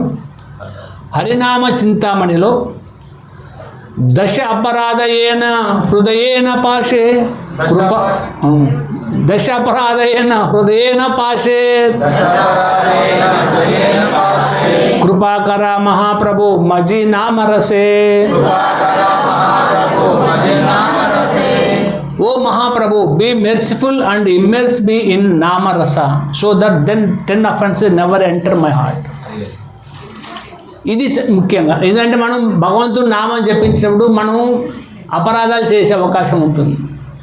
ఎప్పుడైతే ఈ హరినామ చింతామణిలో ఇచ్చినటువంటి శ్లోకం అయితే పఠిస్తామో మనం జపం చేసే ముందు అప్పుడు అపరాధాలు మన దరి చేరకుండా చైతన్య మహాప్రభుని మనం వేడుకోవటం అన్నమాట. ఇది అభిధేయ జ్ఞానానికి సంబంధించిన మంత్రం. ఈ విధంగా మనం ప్రే చేసుకోవాలా. భగవంతుని సేవలో నిరంతరము నియుక్తం అవ్వటం ద్వారా మన సంబంధం అనేది ఏమైంది, స్ట్రాంగ్ అయింది, బలపడింది. బలపడటం ద్వారా దీనికి ఎవరంటే అభిధేయ జ్ఞానానికి ఎవరు, రాధా గోవిందదేవ్. ఆచార్యులు ఎవరు, రూప గోస్వామి, శ్రీల రూప గోస్వామి అభిధేయ ఆచార్యులు, రాధా గోవిందదేవ్ అభిధేయ ఆది దేవతలు. ఇదన్నమాట. రూప గోస్వామిని ప్రే చేసుకోవాలా, మంత్రాన్ని ప్రే చేసుకోవాలా. ఈ విధంగా మనం అభిధేయ జ్ఞానాన్ని పెంపొందించుకోవాలి. అభిధేయ జ్ఞానాన్ని పెంపొందించుకోవడం కలిగే ఫలితం ఏంటి, ప్రేమ. ఒకరిపైన ఒకరికి ఎనలేని ప్రేమ ఏర్పడుతుంది. మనకు భగవంతుని పైన పూర్తిగా ప్రేమ ఏర్పడుతుంది. ఇది ప్రయోజన జ్ఞానం అన్నమాట. ఎప్పుడైతే మనం ఆయన ప్రేమ పైన సేవ చేయడం ద్వారా కలిగే ప్రయోజనం ఇది. ఇది మన గోల్ ఆఫ్ లైఫ్. మన జీవిత లక్ష్యము భగవంతుని యొక్క ప్రేమని పొందటం. ఎప్పుడైతే మనం ఈ విధంగా భగవంతుని ప్రేమను పొందుతామో మన జీవితం అనేది పరిపూర్ణత చెందుతుందన్నమాట. అదే మన జీవిత లక్ష్యం కావాలి. మన జీవిత లక్ష్యం ఏం కావాలా, కృష్ణ ప్రేమను పొందటమే మన జీవిత లక్ష్యము. ఇంకా వేరే లక్ష్యాలు ఏవి మనకి అవసరం లేదు. అవన్నీ మనకు ఉపయోగపడవు. అవన్నీ మనం బాధపడతాయి. ఎన్నో భౌతికమైన మనకు ఎన్నో ఉంటాయి గోల్స్, మెటీరియల్ గోల్స్. అవన్నీ కూడా మనల్ని భగవంతుని దగ్గరికి చేర్చవు. భగవంతుని ప్రేమించటం నేర్చుకోవటమే అసలైన జీవిత లక్ష్యం. మనం అదే నేర్చుకోవాలి, మన పిల్లలకు కూడా అదే నేర్పాలి. నువ్వు ఇంజనీర్గా డాక్టర్గా okay, good, well and good, మంచిదే. డాక్టర్లు కావాలి, ఇంజనీర్ కావాలి. దాంతోపాటు భక్తిని కూడా నేర్పాలి మనం. ఒక నువ్వు డాక్టర్ అయిపో, ఇంజనీర్ అయిపో, కలెక్టర్ అయిపో కాదు. మంచిది అవి. ప్రతి ఒక్కరూ అవి చదవాలా, ఆ పొజిషన్కి రావాలా. వాటితో పాటు భక్తి ఉండాలి. మనం మన పిల్లలు భక్తిని ఇవ్వకపోతే నిజమైన మనం మన పిల్లల్ని ప్రేమించినట్లే. మనం నిజంగా మన పిల్లల్ని ప్రేమిస్తున్నా, మన తల్లిదండ్రులు ప్రేమిస్తున్నా వాళ్ళకి మనం భక్తిని నేర్పాలి. చిన్నతనం నుంచి, ఈ ఏజ్ నుంచే మనం భక్తిని నేర్పాలి పిల్లలకి. భక్తిలో స్థిరంగా ఉండేటట్టు వాళ్ళని మనం ట్రైనింగ్ ఇవ్వాలంటే ముందు మనం స్థిరంగా ఉండాలి కదా. మనం మంచిగా భక్తి చేస్తే ఆటోమేటిక్గా అది వాళ్ళ హృదయంలోకి వెళ్తుంది. అది వాళ్ళు మా అమ్మ నాన్న బాగా భక్తి చేస్తారని వాళ్ళు కూడా మంచిగా భక్తి చేస్తారు. అది మన పిల్లల పైన మన నిజమైన ప్రేమ. అది లేనప్పుడు మనం మన పిల్లల్ని ప్రేమించినట్లే. ఆ ప్రేమ ఉంటుంది ఎప్పటి వరకు, ఈ దేహ బంధనాలు తెగిపోయినంత వరకు ఉంటుంది. దేహం పోయిన తర్వాత వాళ్ళెటో మనమేటో. వాళ్ళు మనం కలిసి ఉండాలంటే, ఎప్పుడు భగవంతుని దగ్గర ఉండాలంటే మనతో పాటు వాళ్ళని తీసుకెళ్ళాలి. అది నిజమైన ప్రేమ. ఇది భౌతికమైన ప్రేమ, ఇది ఉత్తుత్త ప్రేమ. ఇది నిజమైన ప్రేమ కాదు, భౌతికమైన ప్రేమ. ఒక వండర్ఫుల్ శ్లోకం ఉంది, అది గుర్తు రావట్లేదు నాకు. మాతాజీ అది శ్లోక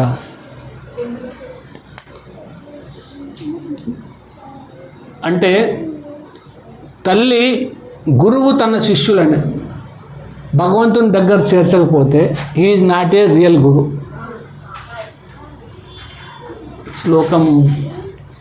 అలాగే తల్లి తండ్రి తన పిల్లల్ని భగవంతుని దగ్గర చేర్చకపోతే వాళ్ళు నిజమైన తల్లిదండ్రులు కాదు. భర్త తన భార్యని భగవంతుని దగ్గర చేరకపోతే నిజమైన భర్త కాడు.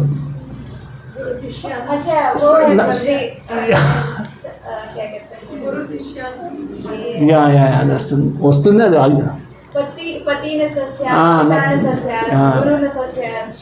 సజనోన సస్య అదనమాట.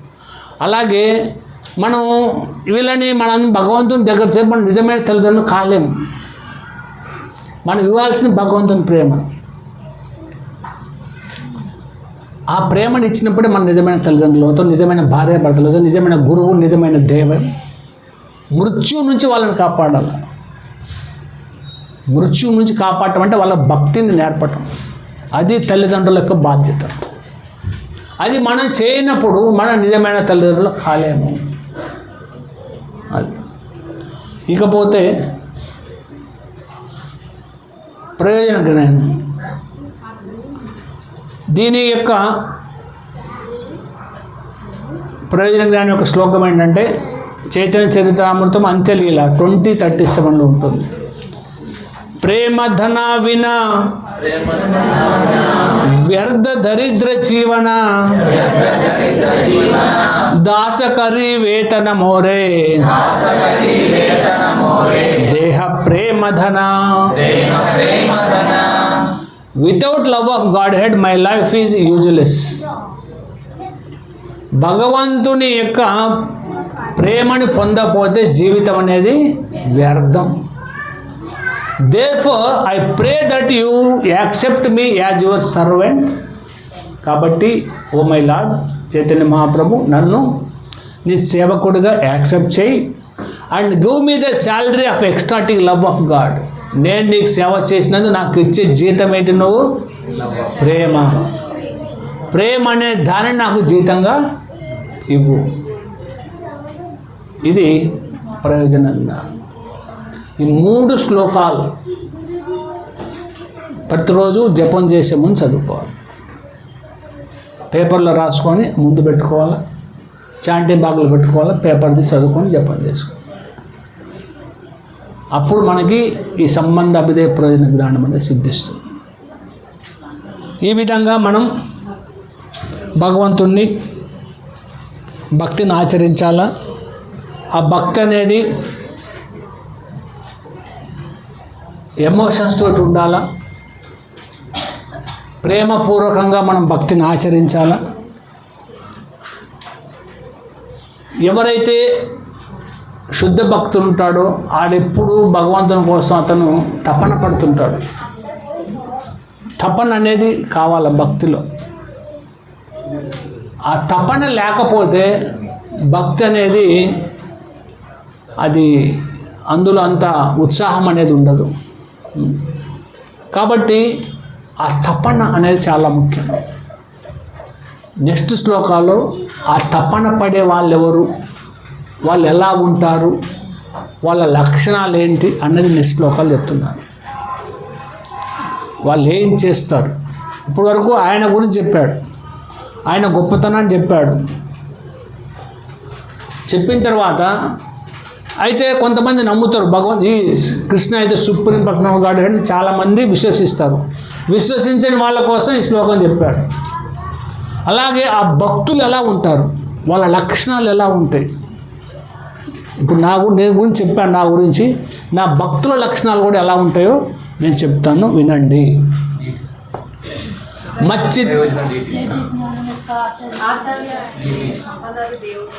ఆచార్య దీనిగా రఘునాథ్ దాస గోస్వామి, శ్రీ రాధా గోపీనాథ్, శ్రీ రాధా గోపీనాథ్ ప్రయోజన డీటీస్ దేవుడు రఘునాథ్ దాస Goswami ప్రయోజనాచార్యులు. Okay,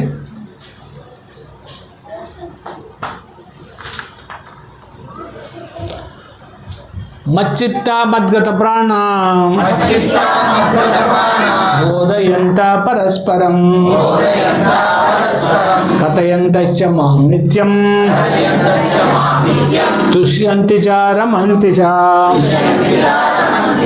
translation పరపట్ by Krishna Kripamurti అభయ చరణారవింద భక్తి వేదాంతం శ్రీల ప్రభుపాద్. అనువాదం. నా శుద్ధ భక్తుల ఆలోచనలన్నీ నా యందే నిమగ్నమై వారి జీవితమును సంపూర్ణంగా నా సేవ కొరకు అర్పణమై ఉండును. నా గూర్చి ఒకరికొకరు బోధించుకొనుచు మరియు చర్చించుకొనుచు నిరంతరం వారు గొప్ప సంతృప్తిని మరియు ఆధ్యాత్మిక ఆనందమును అనుభవింతురు. ప్రభు చేసి భాషలో శుద్ధ భక్తులు వారి లక్షణములు ఇక్కడ పేర్కొనబడినవి.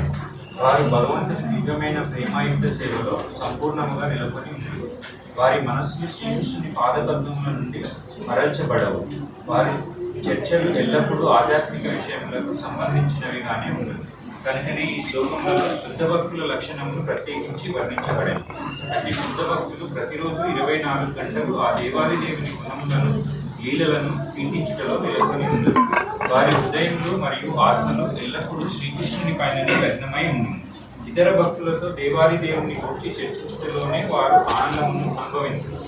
భక్తియుక్త సేవలోని ప్రాథమిక దశలో భక్తులు సేవ ద్వారా ఆధ్యాత్మిక ఆనందమును అనుభవించారు.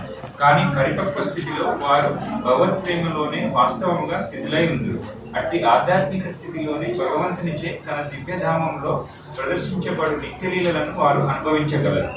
శ్రీ చైతన్య మహాప్రభు భక్తియుక్త సేవను జీవి హృదయంలో బీజమును నాటుకతో పోల్చింది. విశ్వపు వివిధ లోకములలో నిరంతరంగా పరిభ్రమించు జీవులు అసంఖ్యాకులుగా ఉండరు.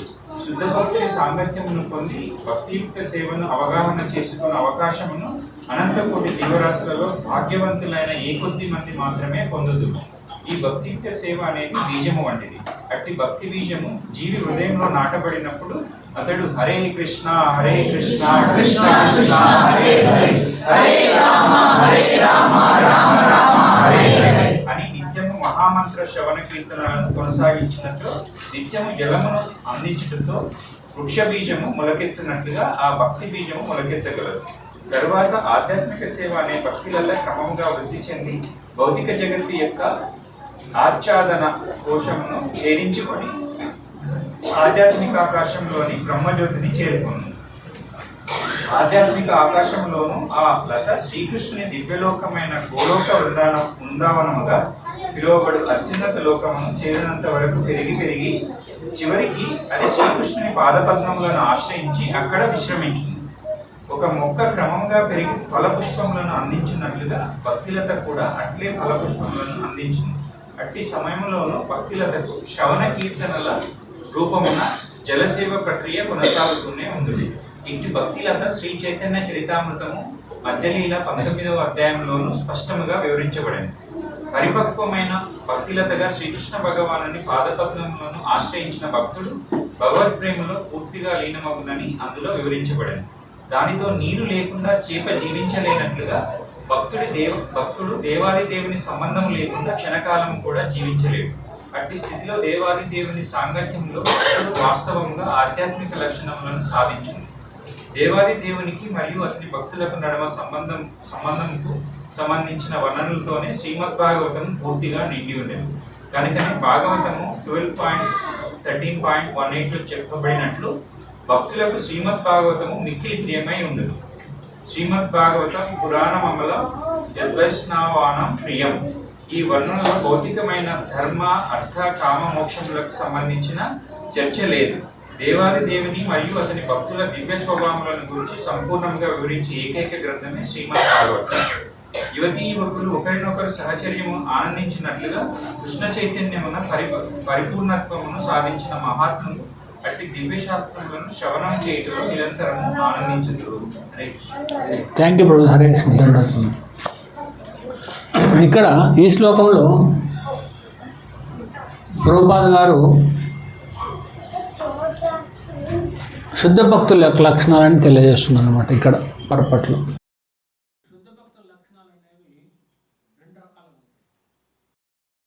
అంతరంగ లక్షణాలు, 2 బాహ్య లక్షణాలు.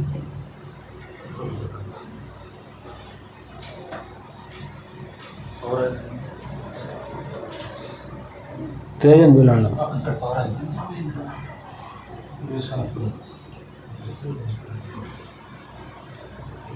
కాల్ తేజ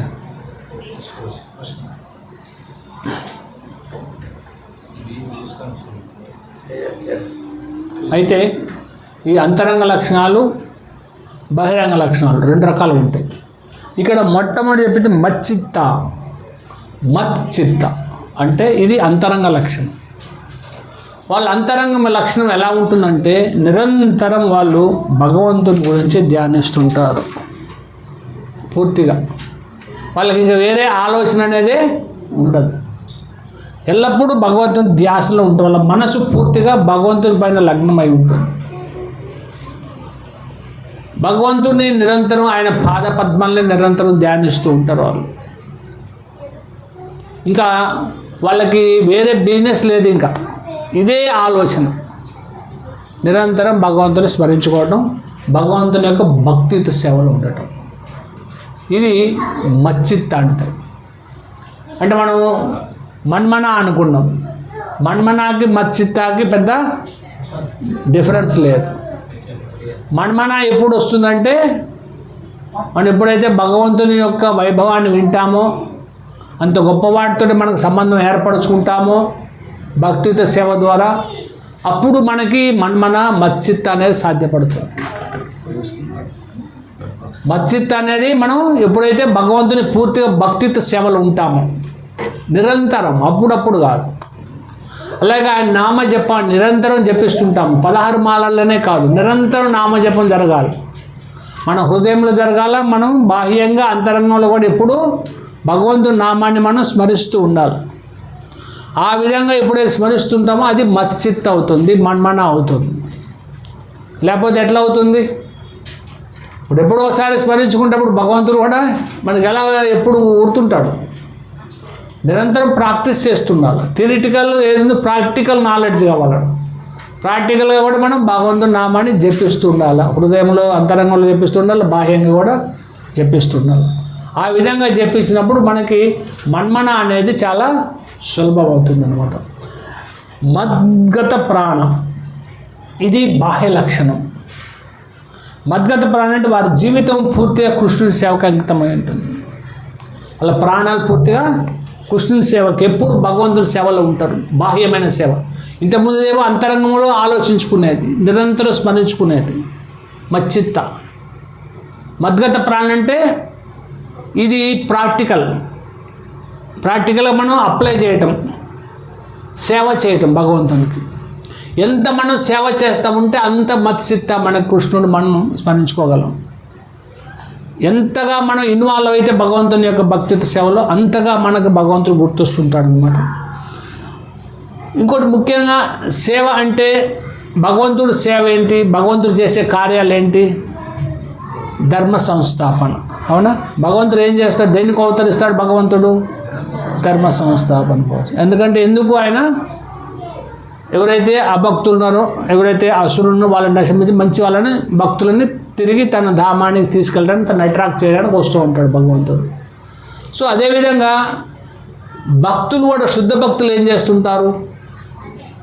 భగవంతుని గురించి ప్రచారం చేయడం ఆయన కార్యమే. అది కూడా భగవంతుని గురించి ప్రచారం చేయడం కూడా ధర్మ సంస్థాపనమే కదా. ఉదాహరణ ప్రభుపాద గారు, ఇప్పుడు వీళ్ళందరూ ఆచార్యులు ఉన్నారు. రామానుజాచార్యులు, మధ్వాచార్యులు, చైతన్య మహాప్రభు, షడ్గోస్వాములు, వీళ్ళందరూ మద్గత ప్రాణం, వాళ్ళ జీవితాలను అంకితం చేసేసారు భగవంతుని కోసం. వాళ్ళ జీవితాలు, నా జీవితం నేను అనుకున్నట్టు ఇవాళ మనం ఇక్కడ ఉన్నాం. మనందరం చర్చించుకోం భగవద్గీతను కానీ భాగవతాన్ని కానీ. అవునా కాదా? వాళ్ళు వారి జీవితాన్ని ఫణంగా పెట్టారు వాళ్ళు మన కోసం. ప్రభుపాద గారు ముఖ్యంగా, ఇప్పుడు ఆచార్యులు శ్రీల ప్రభుపాద గారు, వారి శిష్యులు. ప్రభుపాద గారు 70 సంవత్సరాల వయసులో అమెరికా వెళ్ళారు. ఎవరు తెలియదు, ఏమీ లేవు, డబ్బులు కూడా లేవు. కానీ తన గురువు ఇచ్చిన ఇన్స్ట్రక్షన్, తన గురువు యొక్క ఆజ్ఞ ప్రకారం పాశ్చాత్య దేశాలకు వెళ్ళి ప్రచారం చేయటానికైనా తన ప్రాణాన్ని ఫణంగా పెట్టి ఆయన పాశ్చాత్య దేశాలకు వెళ్ళారు. ఎంతో కష్టపడ్డారు. డబ్బులు లేక షిప్పులో వెళ్ళారు. 1 నెల రోజులు ప్రయాణం చేశారు షిప్పులో. మధ్యలో 3 సార్లు హార్ట్ అటాక్ వచ్చింది. అంటే తన ప్రాణాన్ని ఫణంగా పెట్టారు. నీ ఇష్టం కృష్ణ, నువ్వు ఏమన్నా చేసుకో నన్ను, దిస్ ఈజ్ యువర్స్, నన్ను నీ ఇష్టం వచ్చినట్టు ఆడు, నువ్వు ఏమన్నా చేసుకో అని చెప్పాడు ప్రభుపాద గారు. అమెరికా వెళ్ళి ఎంతోమందికి అక్కడ భక్తిని ప్రచారం చేశాడు. తన ప్రాణాన్ని రిస్క్లో పెట్టుకున్నారు. ఎంతో రిస్క్ అది. ఎంతోమంది వెళ్ళి చేయలేక తిరిగి వచ్చారు. ప్రభుపాద గారు ఇది దృఢ నిశ్చయం. ఈ దృఢ నిశ్చయం అనేది ప్రభుపాద గారి నుంచి వాళ్ళు నేర్చుకోవాలన్నమాట. అలాగే ఆ డిసేపుల్స్ వాళ్ళందరూ అన్నీ వదిలేసుకొని వచ్చారు. ఒక్క మాట, మనమన్నా 10 సార్లు కలుస్తుంటాం గురువుని, ఒక్కసారి కలిసినందుకు, కనిపించినందుకు, ఒక్కసారి ఎక్కడో దూరంగా చూసి ఆయన డిసేపుల్ అయిపోయిన వాళ్ళు ఉన్నారు. వీళ్ళల్లో ఒక్కసారి మాట్లాడిన వాళ్ళు ఉన్నారు. ఒక్కసారి వాళ్ళ గురువుని కలుసుకున్నారు జీవితంలో, వారి జీవితాలను త్యాగం చేశారు. మరి మనం ప్రతిసారి కలుసుకుంటాం. మనం సంవత్సరానికి 2-3 సార్లు కలుసుకుంటాం, 2-3 రోజులు గడుపుతాం, కొన్ని గంటలు గురువుతో గడుపుతూ ఉంటాం మనం. కానీ మనలో అంతా ఇది లేదు, అవునా? మనలో ఆ దృఢమైన సంకల్పం లేదు, ఆ హార్ట్ లేదు మనకి. మన హార్ట్లో స్వార్థం ఉంది, వాళ్ళ హార్ట్లో ప్యూరిటీ ఉంది. అందుకు వాళ్ళు అన్నిటిని త్యాగం చేశారు. ఒక్కొక్కరు చాలా స్థితిపరులు, వాళ్ళందరూ కూడా అన్నీ వదిలేసుకొని వచ్చారు. తల్లిదండ్రులు, కుటుంబాన్ని, ఆస్తులు, అంతస్తులు అన్నీ వదిలేసుకొని కట్టుబట్టలతోటి ప్రభుపాదం కోసం పరిగెత్తుకుంటూ వచ్చారు. ధర్మ సంస్థాపనం కోసం. భక్తిని ప్రచారం చేయటం అంటే ధర్మ సంస్థాపనం చేయటం. జీవితాన్ని ఒకసారి కోల్పోవాల్సి కూడా వస్తుంది. ఎంతో రిస్క్ అయిన వాళ్ళు మద్గత ప్రాణ. ఇది మద్గత ప్రాణ అంటే మన అందులో 1% మనం చేసినా మన లైఫ్ సక్సెస్ అవుతుంది. వాళ్ళు చేసిన భక్తిలో 0.0000001 భక్తి చేసినా మన లైఫ్ అనేది సక్సెస్ అవుతుంది. కానీ మనం చేయలేకపోతున్నాం. కారణం ఏంటంటే మనలో ఆ ప్రేమ లేదు. భగవంతుడి పైన, గురువు పైన ప్రేమ లేదు. ముఖ్యంగా వాళ్ళ గురువు కోసం వీళ్ళందరూ మరణించడానికి సిద్ధపడతారు. ఒకసారి ఒక మాతాజీ, మాలతి మాతాజీ అన్న ఆమె ట్రైన్లో వెళ్తున్నారన్నమాట ప్రభుపాద గారితో పాటు. జర్నీ చేస్తున్నప్పుడు ప్రభుపాద గారికి ఆకలేస్తుంది. ఆకలేసినప్పుడు ప్రభుపాద గారు అంటే నాకు ఆకలిస్తుంది, అన్నం కావాలని. అక్కడెక్కడ మరి ట్రైన్లో ఉన్నారు, మధ్యలో ఎక్కడ దొరుకుతుంది. ఆమె ఏం చేసింది, డైరెక్ట్గా ట్రైన్లో ప్యాంట్రీ ఉంటుంది కదా, ప్రసాదం అన్నం వండేది, అక్కడికి వెళ్ళి వాళ్ళని రిక్వెస్ట్ చేసింది, మా గురువు గారికి ఆకలిస్తుంది, అన్నం మేమే తయారు చేయాలా, మేము వండుకోవాలా, మాకు అవకాశం నో మీరు వండడానికి లేదు, మేము వండి పెట్టిన తీసుకెళ్ళండి. అది మా గురువుగారు తింటారు, మేమే వండి ఆయన సర్వ్ చేయాలి, అప్పుడు మాత్రం ఆయన తీసుకుంటారు అని. అట్లా కుదరదు అంటారు. నువ్వు అలా అవకాశం మీద ట్రైన్ నుంచి దూకి చచ్చిపోతాను. ఆమె పరిగెత్తి వెళ్ళింది ట్రైన్ నుంచి దూకేయటానికి. నువ్వు అవకాశం ఇవ్వకపోతే నేను దూకేస్తాను. వాళ్ళకి భయం వేసిపోయింది. నిజంగా దూకేటట్టు ఆమె చూస్తే దూకేస్తుంది కూడా ఇవ్వకపోతే. నా గురువుకి నా గురువు కోరిక తీర్చకపోతే నేను ఎందుకు బతికి ఇంకా. ఇది మద్గత ప్రాణం, ఇది భక్తి, ఇది ప్రేమ. వెంటనే వాళ్ళు పిలిచి, అమ్మ నీ దండం, రమ్మ నీకేం కావాలి వండుకో, తీసుకెళ్ళిపో. వాళ్ళు పిలిచి ఇచ్చారు ఆమె. ఇది మరి మనం ఎక్కడున్నాం మనం అసలు? మాలతి మాతాజీ ఎవరైతే ఈ విధంగా, అందుకే ప్రభుపాద గారికి వాళ్ళ ఎంత ప్రభుపాద గారి కోసం వాళ్ళు ఏమైనా చేయడానికి సిద్ధం. భగవంతుని కోసం వాళ్ళకి భక్తి అంటే ఏంటో తెలియదు అసలు. ఫస్ట్ ఆఫ్ ఆల్ వాళ్ళందరూ మన భారతీయులు కాదు. వీళ్ళందరూ ఇక్కడ ఉన్న 5 కూడా మన భారతీయులు కాదు. వీళ్ళంతా విదేశీయులే. కృష్ణుడు అంటే ఎవరో తెలియదు, భగవద్గీత అంటే ఏంటో తెలియదు, భక్తి అంటే ఏంటో తెలియదు. కానీ ప్రభుపాద గారి మాట, ఆ ఒక్క మాట వారిని అట్రాక్ట్ చేసింది. కృష్ణ ప్రధానికి అట్రాక్ట్ అయ్యారు వాళ్ళు. సో మనం కూడా ఆ విధంగా మనం గురువుని ప్రేమించాలా, గురువు కోసం సమస్తం మనమే మన ప్రాణాలు త్యాగం చేయాల్సిన అవసరం లేదు. కానీ జస్ట్ మన భక్తి మనం చేసుకుంటే చాలు. మనం పర్ఫెక్ట్గా మన భక్తి మనం చేసుకుంటే చాలు. దానికి వాళ్ళు హ్యాపీ అయిపోతారు. వాళ్ళకి ఏం అవసరం లేదు. మనం ఏది వాళ్ళకి అవసరం లేదు. మన ఆస్తులు అవసరం లేదు, అంతస్తులు అవసరం లేదు. మన ఏది నువ్వు మంచి భక్తుడివి, భక్తురాలు అయితే చాలు. వాళ్ళకి they will be very please. ఇదన్నమాట.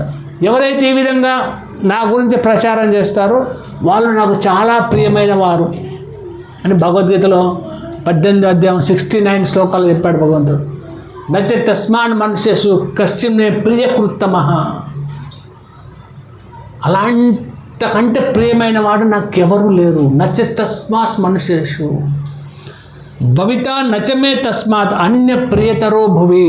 ఈ భువిలోనే నాకు అంత ప్రియమైన వాడు ఇంకొకడు లేడు. అలా మనం ప్రియమైన వాళ్ళని కావాలంటే ఏం చేయాలి? మనం ఏం చేయాలి?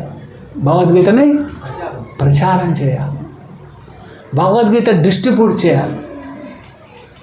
కానీ మనం ఎంత డిస్ట్రిబ్యూట్ చేస్తాం చెప్పండి? మన బుక్స్ 1 బుక్కు, 2 బుక్కులు, 3 బుక్కులు, 4 బుక్కులు.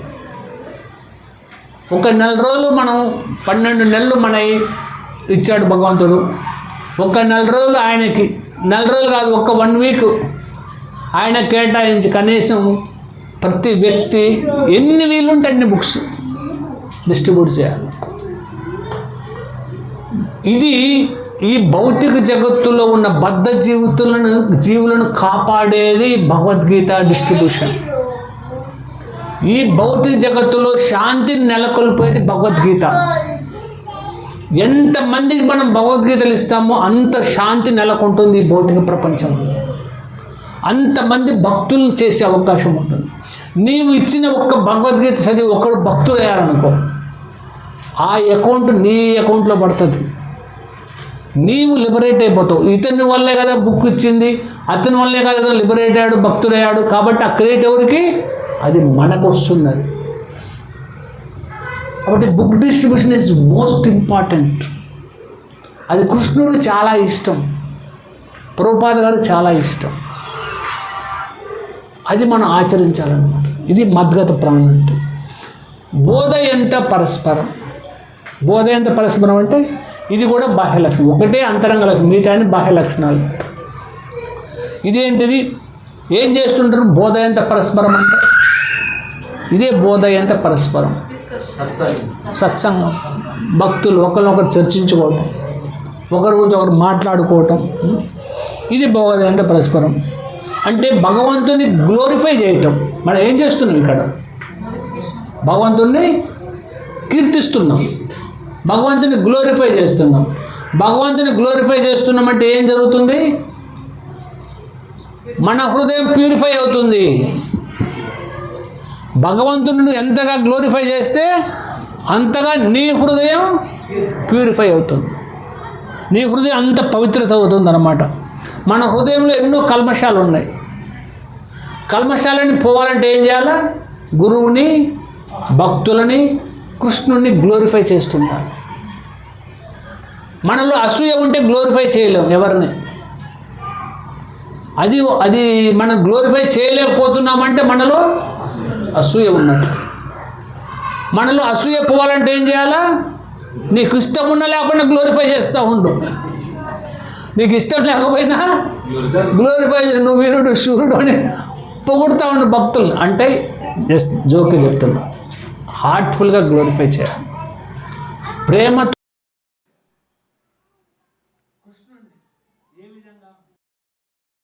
భక్తులు గ్లోరిఫై చేస్తాను. ఆ విధంగా మనం చర్చించుకోండి. కృష్ణుడు లీలలు చర్చించుకో. కృష్ణుడు ఎంత గొప్పవాడు, ఎంత దయార్థ హృదయుడు కృష్ణుడు. పూతననే రాక్షసుని చంపటానికి వచ్చిన రాక్షసుని కూడా తన తల్లి స్థానం ఇచ్చి కాపాడినట్టు ఇంతకన్నా దయార్థ హృదయుడు ఇంకెవరైనా ఉంటారా? తనని చంపటానికి వచ్చిన ప్రతి ఒక్కరిని కూడా మోక్షం ఇచ్చి తన ధామానికి సాయుధ్య ముక్తిని ప్రసాదించాడంటే ఇంతకన్నా దయగలవాడు ఇంకెవరు ఉంటారా? ఈ విధంగా ప్రతి ఒక్కరు మనం గ్లోరిఫై చేస్తుండాలి. ప్రభుపాద గారు మన కోసం ఆయన జీవితాన్ని త్యాగం చేయకపోతే మనం ఇవాళ ఇలా కూర్చొని చర్చించుకునే వాళ్ళం భగవద్గీత. ఎంత త్యాగం చేశారు ప్రభుపాద గారు. పాశ్చాత్య దేశాలకు డబ్బులు లేకుండా 10 రూపాయలు లేకుండా మనం బయటికి వెళ్ళలేము. అమెరికా వెళ్ళాడు డబ్బులు లేకుండా, వితౌట్ ఎనీ సింగిల్ ఎన్పి. ఫారిన్ 40 రూపాయలు ఇండియన్ కరెన్సీ ఉంది. ఇండియన్ కరెన్సీ అమెరికా పోతే అది కూడా నడవదు. అంటే జీరో, ఏమి లేకుండా వెళ్ళిపోయాడు. గురువు మాట పైన విశ్వాసం, గురువు యొక్క మాటను నిలపాలని ఎంత కష్టపడ్డాడు, ఎంత తపన పడ్డాడు. ఆయన జీవిత చరిత్ర చదివితే, ప్రభుపాద గారి జీవిత చరిత్ర చదివితే మనం లిటరల్గా కళ్ళమ నీళ్ళు వస్తాయి. ఇంత కష్టపడ్డావు ప్రభుపాద మా కోసం. అది చదివిన వాళ్ళు ఇంకెవరు ప్రభుపాదను మర్చిపోరు జీవితంలో. అందుకు ప్రతి ఒక్కరు కూడా ప్రభుపాద జీవిత చరిత్ర చదవాలి. అది చదివటం వల్ల మనలో భక్తి ఏర్పడుతుంది, మనం మంచి భక్తులం కాగలం. ప్రభుపాద జీవిత చరిత్ర చదివిన వాళ్ళు భక్తి నుంచి ఇంకా పక్కకు పోరు, వాళ్ళు స్ట్రాంగ్గా భక్తిలో ముందుకు వెళ్తారనమాట. ఈ విధంగా మనం హృదయపూర్వకంగా ప్రేమతో చర్చించుకోవాలి. అప్పుడు గ్లోరిఫై చేయడం ద్వారా మనలో ఉన్న కల్మషాలని పోతాయి అన్నమాట. కథయంతిచ్చ మామనిత్యం. కథయంతిచ్చ మామనిత్యం అంటే భగవంతుని కథలు నిత్యం. నష్టప్రాయేషు అభద్రేషు నిత్యం భాగవత సేవలే. అంటే మనం నిత్యం కూడా భగవద్గీత భాగవతాన్ని చర్చించుకుంటున్నారు. భగవద్గీత చర్చించుకుంటే ఏమైతే నష్టప్రాయ అభద్రేషు, భగవద్గీత చర్చ మనలో హృదయంలోని అభద్రాలు, కల్మషాలు, అమంగళాలు అన్నీ కూడా నశించిపోతుంటాయి అన్నమాట. మన హృదయం ప్యూరిఫై అవుతుంది, భగవంతుని పైన ప్రేమ పెరుగుతూ ఉంటుంది. రోజు రోజుకి ప్రేమ పెరగాలంటే మనం ప్రతిరోజు భగవంతుని, ఇప్పుడు మాతాజీ ప్రతిరోజు very wonderful job they are doing. Particularly Shirisha మాతాజీ వీళ్ళందరికీ నేను వెరీ మచ్ థ్యాంక్ఫుల్ టు ఉన్నాను. నిజంగా మీరందరూ కూడా ప్రతిరోజు భాగవతాన్ని డిస్కస్ చేస్తున్నారంటే ఐఎమ్ వెరీ మచ్ హ్యాపీ. నిజం గ్రేట్. ప్రతిరోజు చేయాలి అది, నిత్యం భాగవత సేవ. అంతే ప్రభుజీ కూడా, ఇంకెక్కడి నుంచి వెళ్ళిపోయిన ప్రభుజీ కూడా ఏం పేరు అంటూ దేవదాస్ ప్రభుజీ, ఆయన కూడా కనెక్ట్ అయ్యే ప్రతిరోజు భాగవతం చదువుతున్నారు. గ్రేట్. అది ప్రతిరోజు చేయాలి. అది మీరు ఎవరైనా జాయిన్ అవ్వాలనుకున్న జాయిన్ అవ్వండి, మాతని కాంటాక్ట్ అవ్వండి. ఆ గ్రూప్లో కాంటాక్ట్ అయితే మీకు ప్రతిరోజు మార్నింగ్ 11:30కి భాగవతం క్లాస్ ఉంది. ప్రభుజీస్ కూడా జాయిన్ అవ్వచ్చు. ఎవరైనా భాగవతం చదవడానికి అందరూ అర్హులే కదా, అలా అనమాట. ఈ విధంగా తుష్యంతిచ రమంతిచ, ఈ విధంగా మనం భక్తి చేయటం ద్వారా ఏమవుతుంది? తుష్యంతిచ రమంతిచ, హృదయంలో ఎంతో సాటిస్ఫాక్షన్, ఆనందం ఏర్పడుతుంది. మనం ప్రయత్నం అంతా దేనికోసం? సాటిస్ఫాక్షన్ కోసం, అది ఆనందం పొందడానికి చేసే ప్రయత్నం. భౌతికమైన కార్యాలు చేయడం ద్వారా మనలో తుష్యంతిచ రమంతిచ ఆనందం ఏర్పడదు. భౌతికమైన ఆనందం కొద్దిగా అనిపిస్తుంది, కానీ అది తుచ్చమైనటువంటి ఆనందం, అది మన పొంది. కానీ ఈ ఆనందం అనేది భాగవత శ్రవణం ద్వారా కలిగే ఆనందం అనేది తుష్యంతిచ రమంతిచ, అది హృదయానికి ఎంతో ఆనందాన్ని, సంతృప్తిని కలుగజేస్తుంది అన్నమాట. సో ఈ విధంగా మనం భక్తిలో ముందుకు వెళ్ళాలా, భగవంతుడిని భక్తుల్ని గ్లోరిఫై చేస్తుండాలా. అదేవిధంగా ఎమోషన్ తోటి భక్తి చేయాల, ప్రేమతోటి భక్తి చేయాల. కృష్ణుడు దేవాది దేవుడు అన్న పూర్తి విశ్వాసం, నమ్మకం మనం పెంపొందించుకోవాలంట. ఎప్పుడైతే ఈ విశ్వాసం, నమ్మకం మనలో ఏర్పడుతుందో అప్పుడు మనం ఇంకా స్ట్రాంగ్గా భక్తిలో ముందుకు వెళ్ళగలం. అయితే ఈరోజు మనం మొన్న శివరాత్రి జరుపుకున్నాం కదా, అందరూ శివాలయానికి వెళ్ళారా లేదా? వెళ్ళారా? ప్రతి ఒక్కరూ వెళ్ళాలా, శివుడిని దర్శనం చేసుకోవాలా, అభిషేకం చేయాలా. నాకు కృష్ణ భక్తిని ఇవ్వమని చెప్పి మనం ప్రే చేసుకోవాలి. మనం ఆయన అడిగి, ఆయన దగ్గరికి వెళ్ళి ఆయన ఏదైనా ఇస్తాడు. ఆయన ఆశుతోషుడు, ఆయన నువ్వు ఏదడిగినా ఇస్తాడు. ఎందుకంటే ఆయన ఎప్పుడు అలా ఉంటాడు. ఏం చేస్తుండే ఆయన? శ్రీరామ రామ రామేతి రమే రామే మనోరమే సహస్రనామ తత్తుల్యం రామనామావరామే. నిరంతరం రాముని ధ్యానిస్తూ ఉంటాడు. మత్చిత్త మద్గత ప్రాణాన్ని ఆయన ఆయన డిస్టర్బ్ కాకూడదు. ఎవరైనా వచ్చి అది అడుగుతున్నాడు డిస్టర్బ్ అవుతుంది కదా, పిల్లవాడు వచ్చి మన డిస్టర్బ్ ఏదో ఇచ్చి పంపి పోరా అంటాం. అదేగా మన భౌతికమైన కోరికలన్నీ తీర్చడానికి ఆయన గాడికి ఊరిపోయినా ఆయనకి ఏదడితే అది వెనక ముందు ఆలోచించడు ఆయన. నువ్వు ఏదైనా ఇచ్చేస్తాడు ఆయన. అలాంటి గొప్ప భక్తుడు వైష్ణవానాం యథాశంభు. వైష్ణవులలో ప్రథముడు శివుడు అనమాట. ఆయన గురించి కొద్దిగా మనం ఈరోజు చర్చిద్దాం, ఓకేనా? అయితే దీని గురించి ఏంటంటే అంతరంగిక లక్షణం. నాతో పాటు చెప్పండి. ఇది చైతన్య మహాప్రభు కంపోజ్ చేసినటువంటిది శ్లోకం. కర్పూర గౌరం కరుణావతారం సంసార సారం భుజగేంద్రహారం సదా వసంతం హృదయారవిందే భవం భవానీ సహితం నమామి. కర్పూరం వంటి స్వచ్ఛమైన తెలుపు,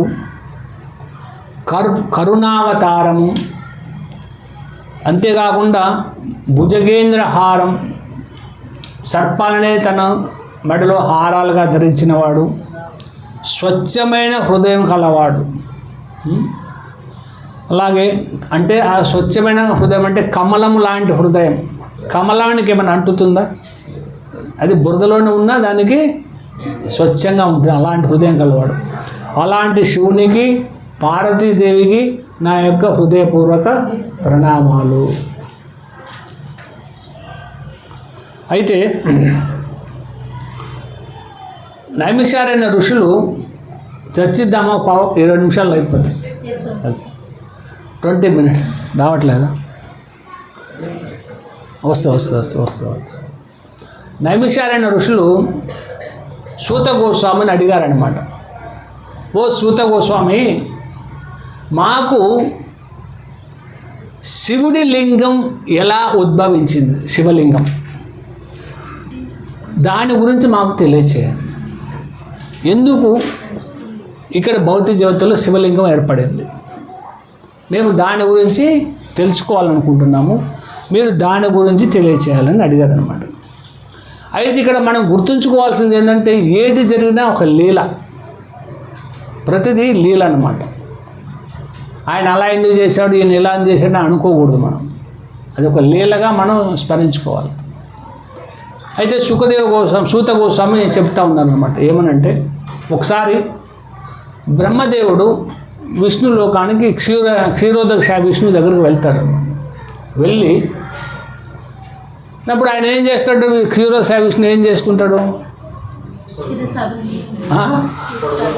క్షీరసాగంలో మంచిగా పడుకొని ఉంటాడు. లక్ష్మీదేవి అమ్మ పాదాలు మర్దనం చేస్తుంటుంది. కారణోదశ విష్ణు కాడికి వెళ్ళినా ఆయన పడుకొని ఉంటాడు. ఆయనే భార్య లక్ష్మీదేవి కాళ్ళు మర్దన చేస్తూ ఉంటుంది. గర్భోదశ విష్ణు అదే చేస్తుంటాడు, క్షీరోదశ విష్ణు అదే చేస్తుంటాడు.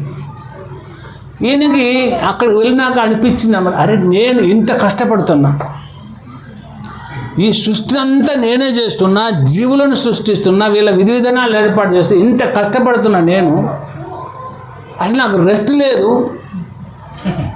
కానీ నాకన్నా గొప్ప పేరు ఆయనకు వస్తుంది. ఏం పని చేయట్లేదు, పడుకొని ఉంటాడు ఎప్పుడు చూసినా. కానీ కనీసం ఎవరైనా పోయి వస్తే కనీసం గేట్ దగ్గరకు వచ్చి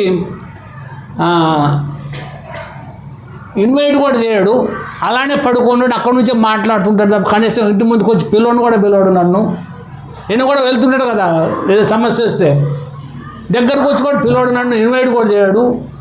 ఏనేమి ఇది నాకన్నా అట్లా గొప్పోడేనా అన్న అహంకారం కొంచెం ఆయనలో ఏర్పడింది. ఎవరిలో? బ్రహ్మదేవుడిలో. అహంకారం ఏమైందంటే అది మాటల రూపంలో వచ్చేసింది. నువ్వు నాకన్నా ఎలా గొప్పవాడి అవుతావు, నువ్వు ఎందులో గొప్పవాడి, నువ్వు ఎప్పుడు చూసినా నువ్వు నిద్రపోతూనే ఉంటావు, నువ్వు నేను ఎన్నో పనులు చేస్తున్నాను, నాకన్నా నువ్వు ఎంత గొప్పవాడివి, కాబట్టి నువ్వు గొప్పవాడి కాదు అని నువ్వు ఒప్పుకో. అని అంటే, లేదురా నాయన, నిన్ను సృష్టించిందే నేను, నీకు జ్ఞానాన్ని ఇచ్చిందే నేను, నువ్వు ఎలా గొప్పవాడు అవుతావు అంటే, నన్ను సృష్టించింది నువ్వని చెప్పి ఎక్కడుంది? ఏ శాస్త్రంలో ఉంది? నాకు జ్ఞానం నువ్వు ఇచ్చినవని ఎవరు చెప్పారు అని చెప్పి మాటలు పెరిగిపోయినాడు ఇద్దరి మధ్యలో. మాటలు పెరిగిపోయి అది చేతల దాకా వచ్చేసింది. చేతల దాకంటే అది యుద్ధం కాడికి వచ్చేసింది అన్నమాట. అయితే ఇక్కడ ఈ విధంగా అహంకారం నుంచి క్రోధం ఉద్భవించింది. ఆ క్రోధము, క్రోధోద్భవతి సమ్మోహ, సమ్మోహ స్మృతి విభ్రమ, స్మృతి భ్రంశో బుద్ధినాశ, మనం భగవద్గీత ప్రణశ్యత. ఆ క్రోధంలో ఏదేదో విష్ణుని అనరాని మాటలు అన్నాడు. ఆయన మీద ఫైటింగ్ సిద్ధమయ్యాడు. ఫైటింగ్ సిద్ధమై ఇక ఆయన కూడా మరి తప్పదు, వీడికి సరి దారిలో పెట్టాలంటే ఆయన కూడా లేచి వచ్చాడు. ఇద్దరు కలిసి యుద్ధానికి సిద్ధమయ్యారన్నమాట. సిద్ధమవటే కాదు, యుద్ధం ప్రారంభమైంది. యుద్ధం ప్రారంభమైపోయి యుద్ధం చేస్తూ ఉన్నారు. అప్పుడు దేవతలు చూశారు ఇదంతా. అయ్యయ్యో, బ్రహ్మదేవుడు ఏంటి, మనకి ఏ సమస్య వచ్చినా, దేవతలకు ఏ సమస్య వచ్చినా ఏం చేస్తారు? బ్రహ్మదేవుడి దగ్గరికి వెళ్తారు వాళ్ళు. బ్రహ్మ ఏం చేస్తాడు? ఈయన దగ్గరికి వెళ్తాడు. ఆయన దగ్గరికి వెళ్ళి ఆయన అడిగితే ఆయన ఏదో ప్రాబ్లం సాల్వ్ చేస్తారు. అటువంటిది ఆయన పైనే ఈయన యుద్ధం చేస్తున్నాడు. ఇప్పుడు ఎలా, ఏం చేయాలి ఇప్పుడు అంటే వాళ్ళకి ఏం అర్థం కాలేదు. ఈలోపు ఇద్దరు ఏం చేశారంటే ఇద్దరు బాణాలు వేసుకుంటూ ఉన్నారు. ఈలోపు బ్రహ్మ ఏం చేశాడు? బ్రహ్మాస్త్రం తీశాడు. ఈయన బ్రహ్మాస్త్రాన్ని మరి ఆయన కాచుకోవడానికి పశుపతాస్త్రం తీశాడు విష్ణుమూర్తి. ఈ రెండు కనుక ఒకవేళ ఇద్దరు వేస్తే కనుక బ్రహ్మాండమే నశించిపోతుంది. దేవతలందరూ భయపడిపోయారు. ఏం చేయాలి, ఎలా, ఇప్పుడు మనల్ని ఎవరు కాపాడతారు? ఇద్దరిని ఆపేటట్టు లేదు ఎవరు కూడా అని వాళ్ళు శివుని దగ్గర పరిగెడతారనమాట. శివుడు ఎక్కడో అడవిలో కూర్చొని తపస్సు చేసుకుంటున్నాడు. మరి ఆయన దగ్గరికి వెళ్ళినప్పుడు మరి ఆయన్ని కూడా గ్లోరిఫై చేయాలి కదా. ఆయన ధ్యానంలో ఉన్నాడు. ఆయన ఎలా మేల్కొల్పాలి? గ్లోరిఫై చేయాలి. గ్లోరిఫై చేస్తుంది. నామం విశాన నిర్వాణ రూపం విభుం వ్యాపకం బ్రహ్మ వేద స్వరూపం నిజం నిర్గుణం నిర్వికల్పం నిరీహం చిదాకాశమాకాశ వసం భజేహం నామం ఈశాన నిర్వాణ రూపం. మీరు కూడా శివుని గ్లోరిఫై చేస్తారు, శివుని ధ్యానించండి. నామం ఈశాన నిర్వాణ రూపం విభుం వ్యాపకం బ్రహ్మ వేద స్వరూపం నిజం నిర్గుణం నిర్వికల్పం నిరీహం చిదాకాశమాకాశవాసం భజేహం. విశ్వపాలకుడికి నేను నమస్కరిస్తున్నాను. ఆయన స్వరూపమే మోక్షం. సర్వశక్తివంతుడు మరియు సర్వవ్యాప్తి చెందుతున్న బ్రహ్మ వేదాలుగా వ్యక్తమవుతాడు. భౌతిక లక్షణం లేకుండా, భేదం లేని, కోరికలు లేని, అంతటా వ్యాపించి ఉన్న చైతన్య ఆకాశం మరియు ఆకాశాన్ని తన వస్త్రంగా ధరించి తన సొంత మహిమతో ప్రకాశిస్తున్న శివుడిని నేను ఆరాధిస్తున్నాను. నిరాకారమోంకారమూలం తురీయం గిరాజ్ఞానగోతీతమేషం గిరీశం करालं महाकलकलं कृपालं गुणगार संसार परमं मदोहं निराकारमोंकारमूलं तुरीयं गिरज्ञानगोतीतमेशं गिरीशं करालं महाकलकलं कृपालं गुणगार संसार परमं मदोहं ఓం యొక్క నిరాకార మూలము అయిన సర్వోన్నతుడైన భగవంతుని నేను నమస్కరిస్తున్నాను. అన్ని పరిస్థితులు మరియు స్థితులను అధిగమించిన వాడు, వాక్కు అవగాహన మరియు ఇంద్రియ జ్ఞానానికి అతీతంగా ఆశ్చర్యకరమైన వాడు, కానీ దయగలవాడు, కైలాస పాలకుడు, మృత్యువును మింగివేసేవాడు, అన్ని సద్గుణాల అమర నివాసం అని ఈ విధంగా వాళ్ళు గ్లోరిఫై చేసేవారుగా శివుడు లేచాడనమాట. శివుడు లేచేసి విషయం తెలుసుకున్నాడు. అక్కడ ఇద్దరు 2 ఆయుధాలు వేయటానికి సిద్ధమైపోయినారు. అదే సమయంలో అంతలో ఏమైందంటే వాళ్ళిద్దరి మధ్యలో ఒక అగ్ని స్తంభం ఒకటి ప్రత్యక్షమైంది. ఇటుపక్క బ్రహ్మ ఉన్నాడు, అటుపక్క విష్ణు ఉన్నాడు. ఇద్దరు ఎప్పుడైతే బాణాలు ఇంకా రిలీజ్ చేసే టైంలో ఒక పెద్ద అగ్ని స్తంభం ఒకటి ప్రత్యక్షమైంది. అగ్ని స్తంభం ప్రత్యక్షమైంది, పెరుగుతూ ఉందన్నమాట. కిందకి పోతుంది, పైకి ఇలా కిందకి పైకి వ్యాపించిపోయింది ఆ స్తంభం. వాళ్ళిద్దరు ఇంకా బాణాలు వేసుకోవడానికి కుదరలేదు. ఇద్దరు ఒక ఒడంబడికి వచ్చారు, బ్రహ్మ విష్ణు. ఏమనంటే దేవతలు కూడా వచ్చారు. పైన టాప్, కింద భాగం మూలం. ఇది ఎవరు ముందు కనుక్కొని మళ్ళీ ఇక్కడికి వస్తారో వాళ్ళు గెలిచినట్లు. ఇది యుద్ధం.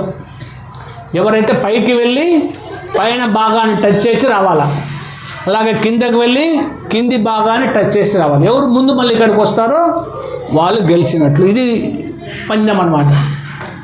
సరే, ఇమ్మీడియట్గా ఆయన హంసవాహనం ఎక్కాడు బ్రహ్మ. హంసవాహనం ఎక్కి ఆయన బరబర పరన ఆయన పైకి వెళ్ళిపోయాడు. నేను పైకి వెళ్తున్నా, నువ్వు కిందికి వెళ్ళి చెప్పాడు విష్ణుకి.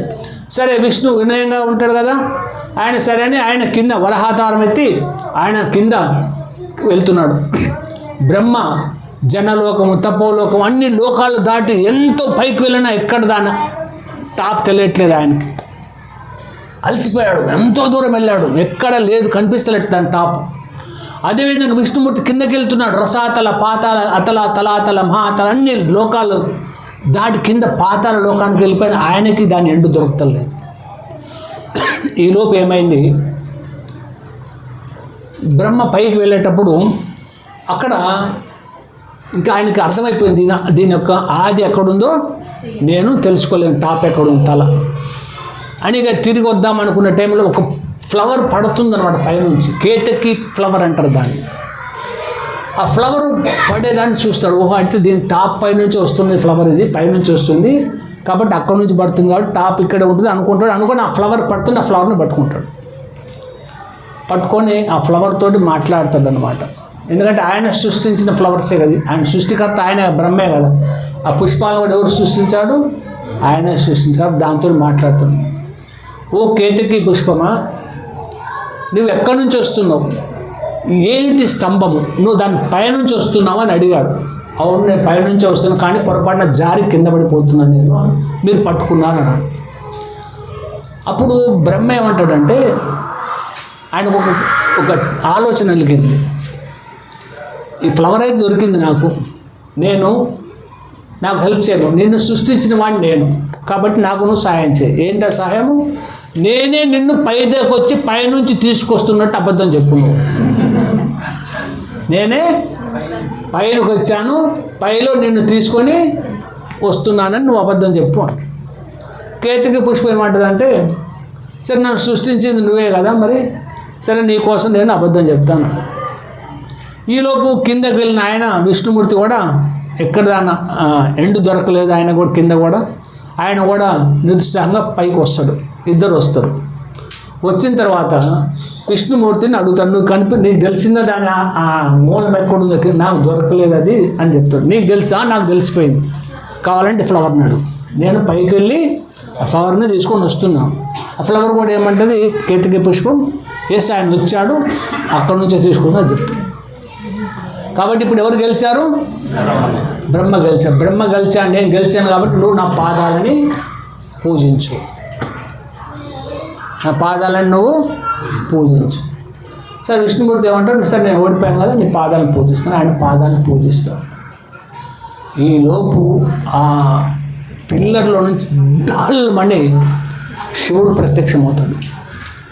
శివుడు ప్రత్యక్షమయ్యి ఆ పువ్వుని పట్టుకుంటాడు. పువ్వును పట్టుకొని, నీవు నా తలపైన ఉండే పువ్వు, నువ్వు నాకెంతో ప్రియమైన దానివి, కేతకి పుష్పం. నా సాంగత్యంలో ఉన్న దాన్ని నువ్వు అబద్ధం ఎలా చెప్పావు? బ్రహ్మ చెప్పమంటే నువ్వు అబద్ధం ఎలా చెప్పావు? కాబట్టి నిన్ను నేను త్యజించేస్తున్నాను. ఇంకెక్కడ కూడా ఎన్నడూ కూడా నీవు నా దగ్గరికి రాకూడదు, నా దరిదాపులోకి రాకూడదు అని దాన్ని త్యజించేశాడు ఆ పుష్పాన్ని, కేతకి పుష్పం. అందుకే ఇంకోటి ఏం చెప్తాడు, ఒకవేళ ఎవరైనా పొరపాటుగా ఈ నిన్ను తీసుకొచ్చి నాకు అర్పిస్తే వాళ్ళకి ఎంతో పాపం వచ్చేస్తుంది అని శాపం పెట్టేస్తాడు. కాబట్టి శివునికి కేతకి పుష్పాలతోటి పూజించారనమాట. అది ఒకటి గుర్తుపెట్టుకోండి.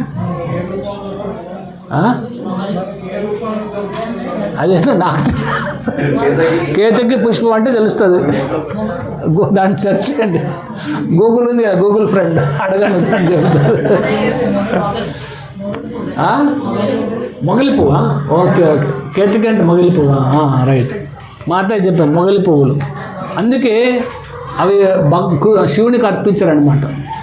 సరే, ఆ విధంగా దాన్ని త్యజించేసినాడు. త్యజించేసి బ్రహ్మని అడుగుతుంది, ఏంటి నీ సంగతి?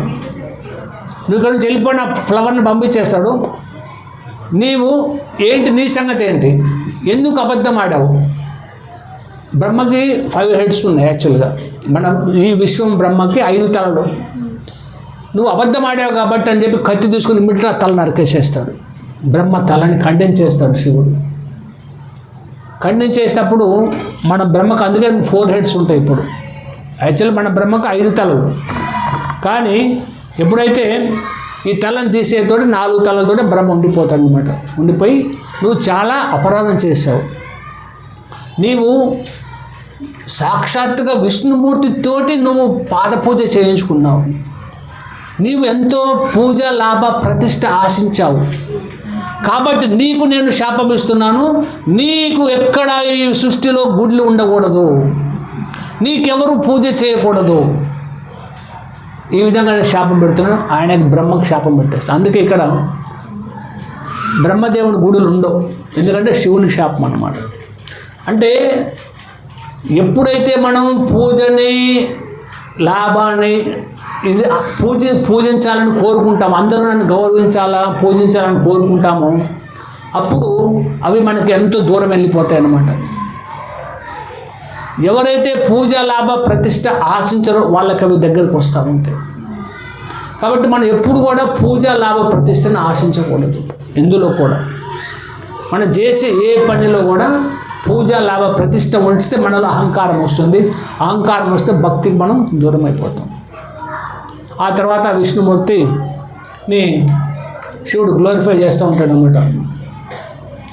అయితే నీవు ఎలాంటి పూజను ఆశించకుండా నీవు ఆయనకు అంతగా విధేయంగా నీ సేవ చేసినావు కాబట్టి నీకు అంతటా నా గుళ్ళన్నిటిలో కూడా నీవే ప్రధానంగా ఉంటావు. నాకు టెంపుల్ ఎక్కడున్నా కానీ నీవే ప్రధానమైన దేవతగా నీవు ఉంటావు అని చెప్పి శివుడు విష్ణుమూర్తికి చెప్తాడనమాట.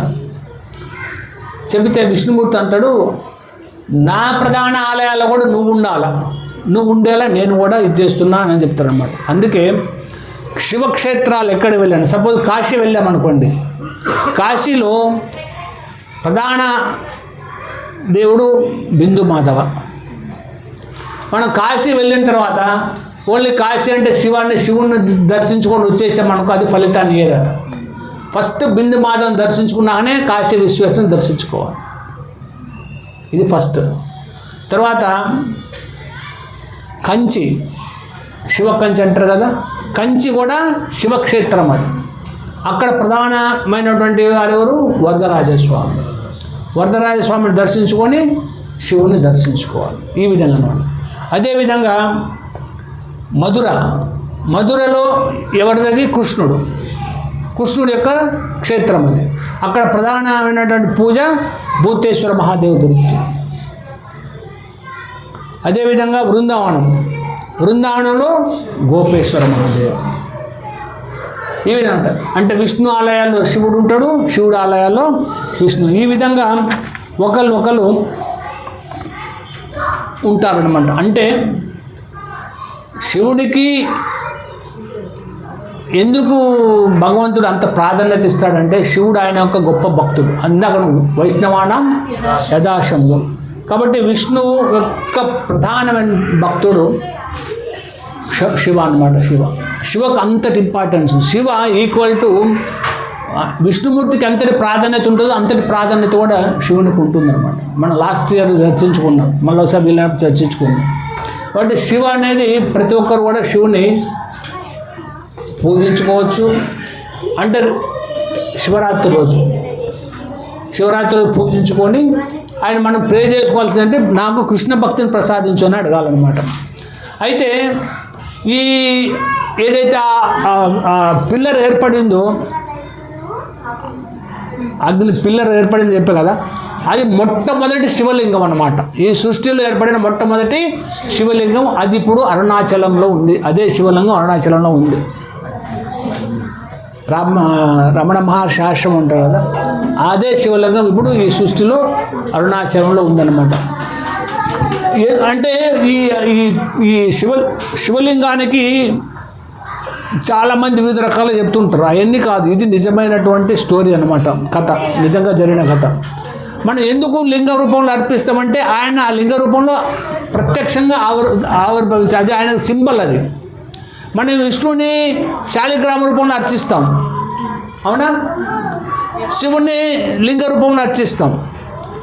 ఎందుకంటే శాలిగ్రామ రూపం అనేది విష్ణువు కన్నా ఎంతో ఇంకా దయగలది, దయగల రూపం. శాలిగ్రామానికి విష్ణువుకి ఎలాంటి భేదం లేదు. ఇంకా విష్ణుమూర్తి కన్నా శాలిగ్రామ శిల అనేది ఇంకా ఆయన పూజిస్తే ఇంకా ఎక్కువ మనకి భక్తి అనేది వస్తుందన్నమాట, భగవంతుడి ప్రేమ అనేది లభిస్తుంది. అదేవిధంగా శివలింగాన్ని పూజించడం కూడా, శివుని కన్నా కూడా శివలింగం ఇంకా, శివుడే చాలా అశుతోషుడు, ఆయన కన్నా శివలింగం నర్చించడం ద్వారా ఇంకా మనకి ఎక్కువ భక్తి అని శివుని కృప అనేది లభిస్తుంది. శివుడు ఎప్పుడు హ్యాపీ అవుతారంటే మనం ఎప్పుడైతే ఆయన దగ్గరికి వెళ్ళి హరే కృష్ణ కృష్ణ కృష్ణ హరే హరే, హరే రామ రామ రామ హరే హరే, ఈ విధంగా మనం ఆయన దగ్గరకు వెళ్ళినప్పుడు మనం ఈ విధంగా హరినామం జపిస్తే శివుడు చాలా హ్యాపీ అవుతాడు. ఆయన దగ్గరికి వెళ్ళి భౌతికమైన కోరికలు కోరుకుంటే ఆయన హ్యాపీ కాడు.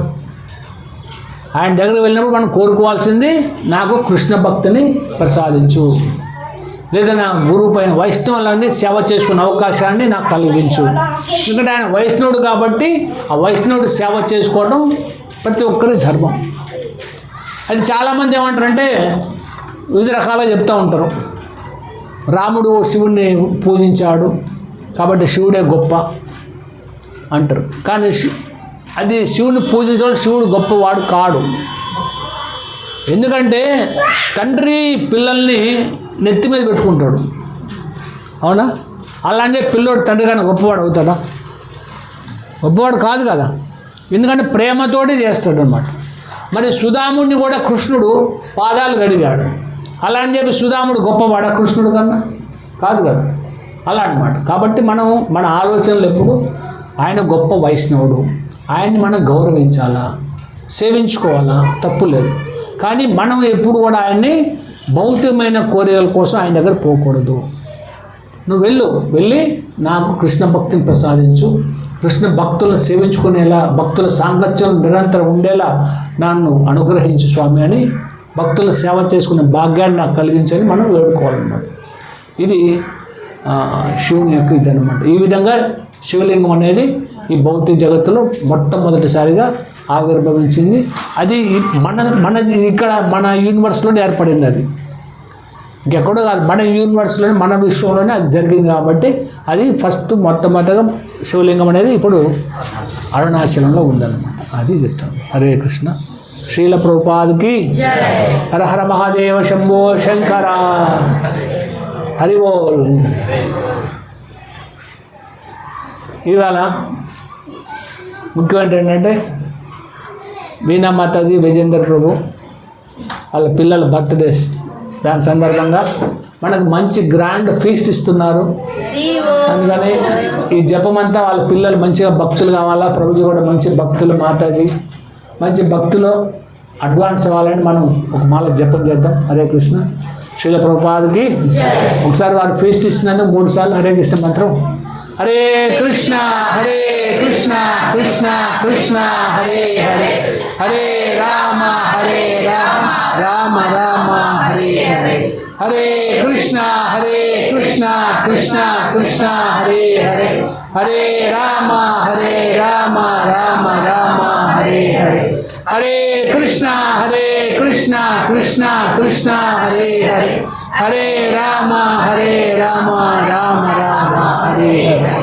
శ్రీల ప్రభుపాద్ కి, అనంత కోటి వైష్ణవ బృందకి.